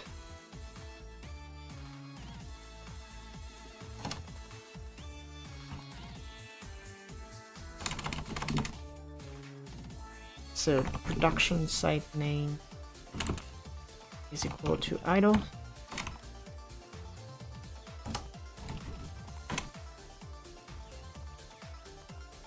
we go. Oopsie. Okay, back to the game.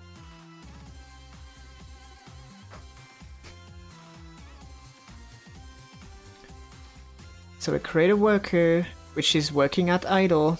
No, he's not.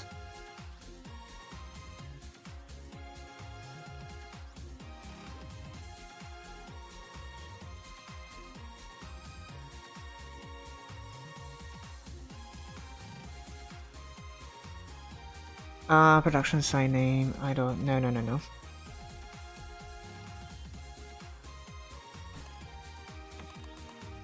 Occupation text.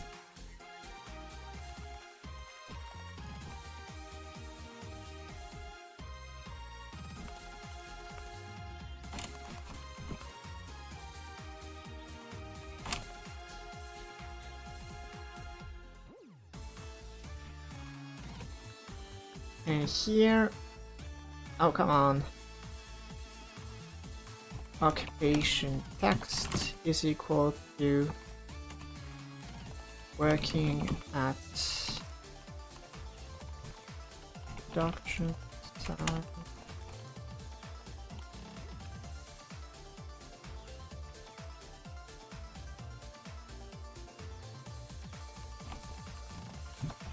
There we go.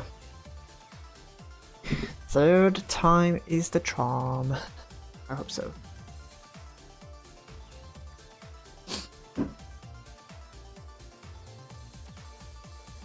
Okay. So we create a worker, is idle.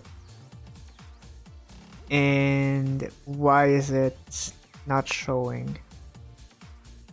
Oh, okay. Oh, okay.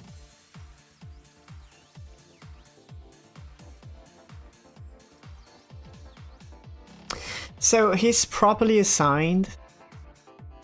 Now we're gonna make sure that the production site is actually properly getting that. First thing, production site.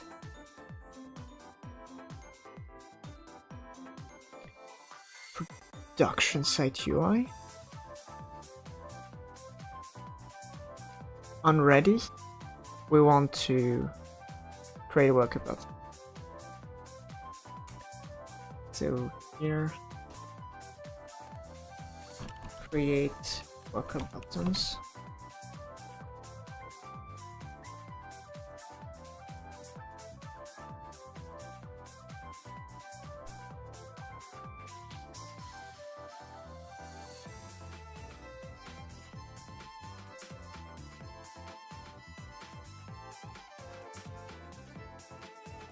Yes, I mean, that's what I wanted. Now, when this happens, I want this to start, but it's not starting.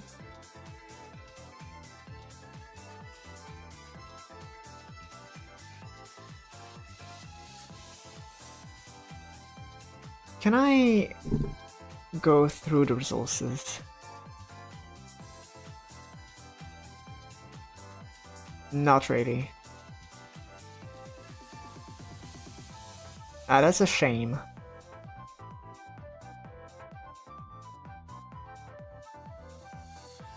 Okay, so I gotta make sure that when we create this, it is indeed. Oh, I think I know why. In the worker handlers, right there, I didn't do production site handler.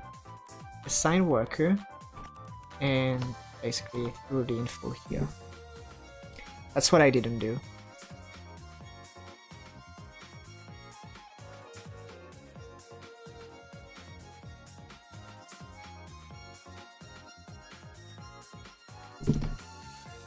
Okay, so create a worker, or 2, or 3, and we assign a guy. And it's going.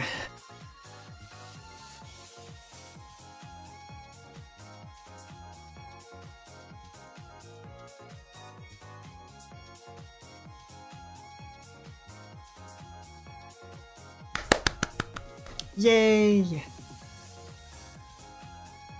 Oh, it is kind of satisfying.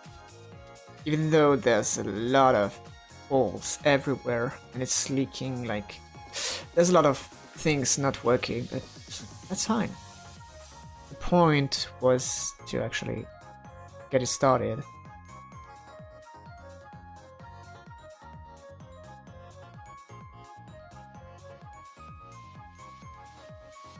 Let's have a little bit of appreciation time.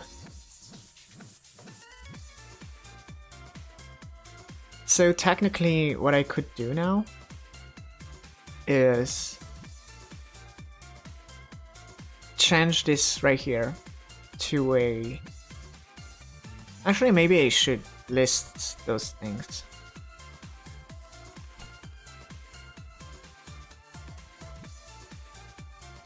I don't have a Kanban in there.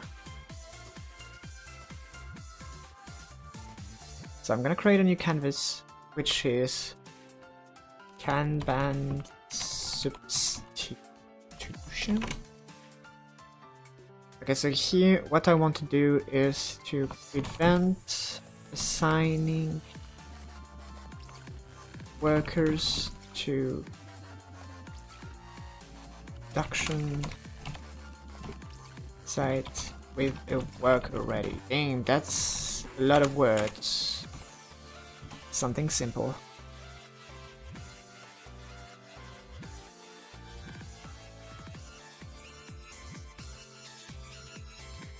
There we go.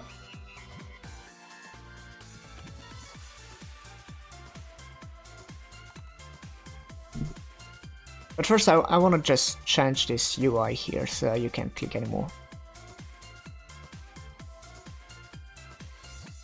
That's gonna be probably the last thing I do today. So production side UI.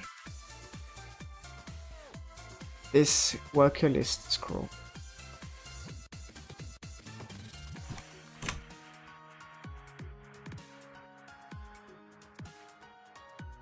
A stack container, no visible tab, and the panel is gonna be an empty.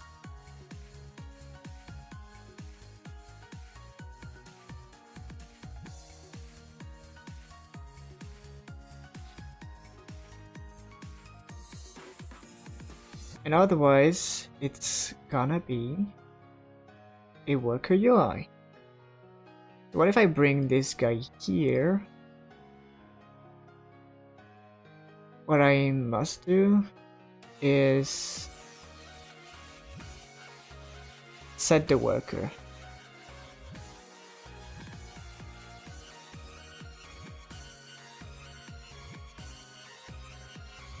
This is actually useless.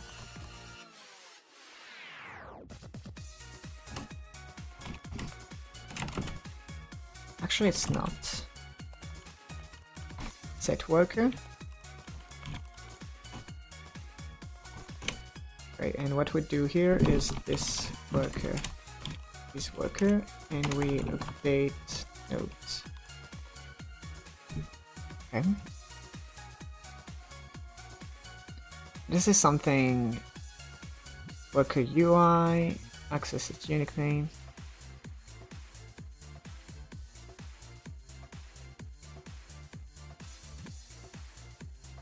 So we need the label, like right here, private worker UI, actually.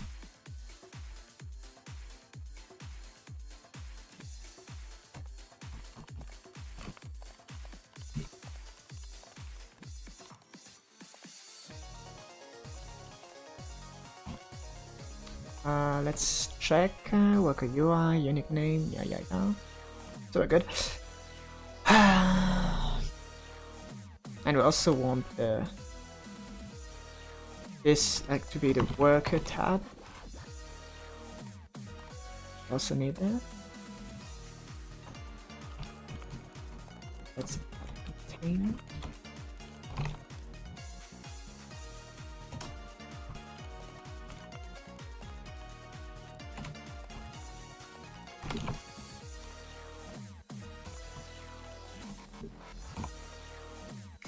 We have the worker tab.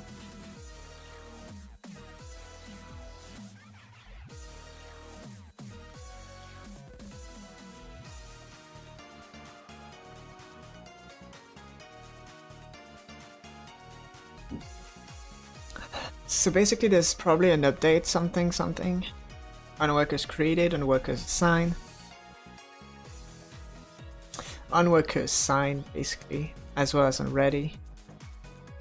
Probably want to update worker status. So here we're gonna have a private void update worker status.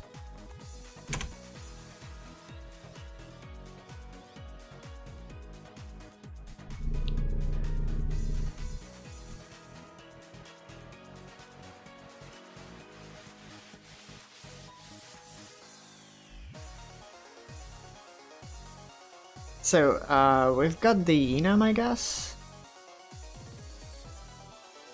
Production site enum. Yes. Oh, we have the state actually. Okay, so we can make that if production site state that is active.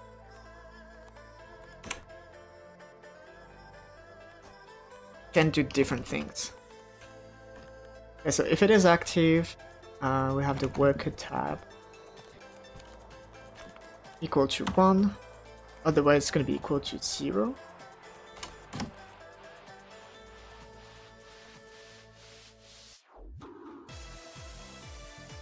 And if it is active, here you're gonna have worker UI set worker to production site state dot assign worker. That seems fair. And here you want to create worker buttons.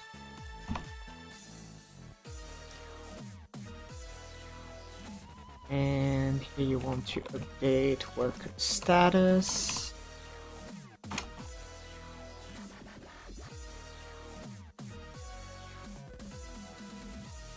Same thing. Update worker status. Update. Yes.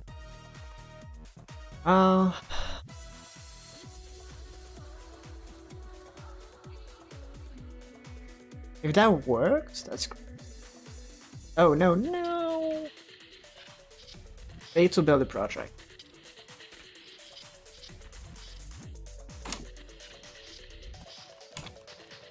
Actually, do I really need that? No, it's no dot worker.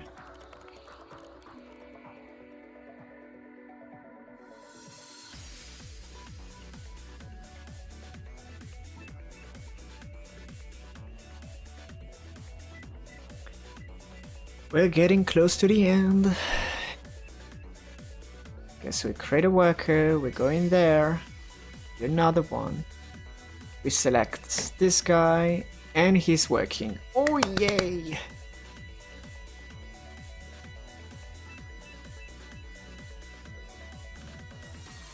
Oh, we have an error? Worker UI has no worker. Ah. I think I know why. It is...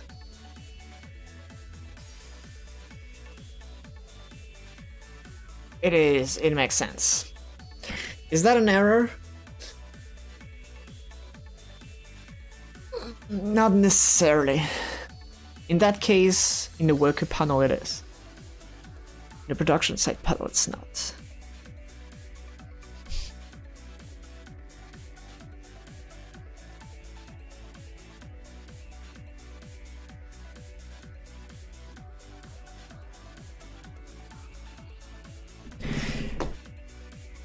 I want to say that's a big yay. Like...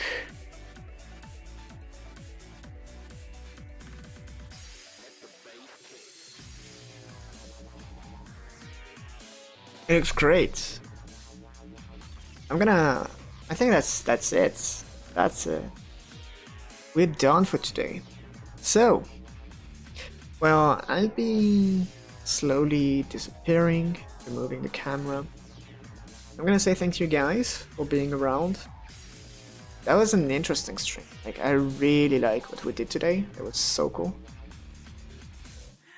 The result is finally taking shape. And that's lovely. Anyway. You guys have fun. You guys, yeah, have fun making games, basically. Playing games doesn't matter. You do you. And I'll be out. See you later.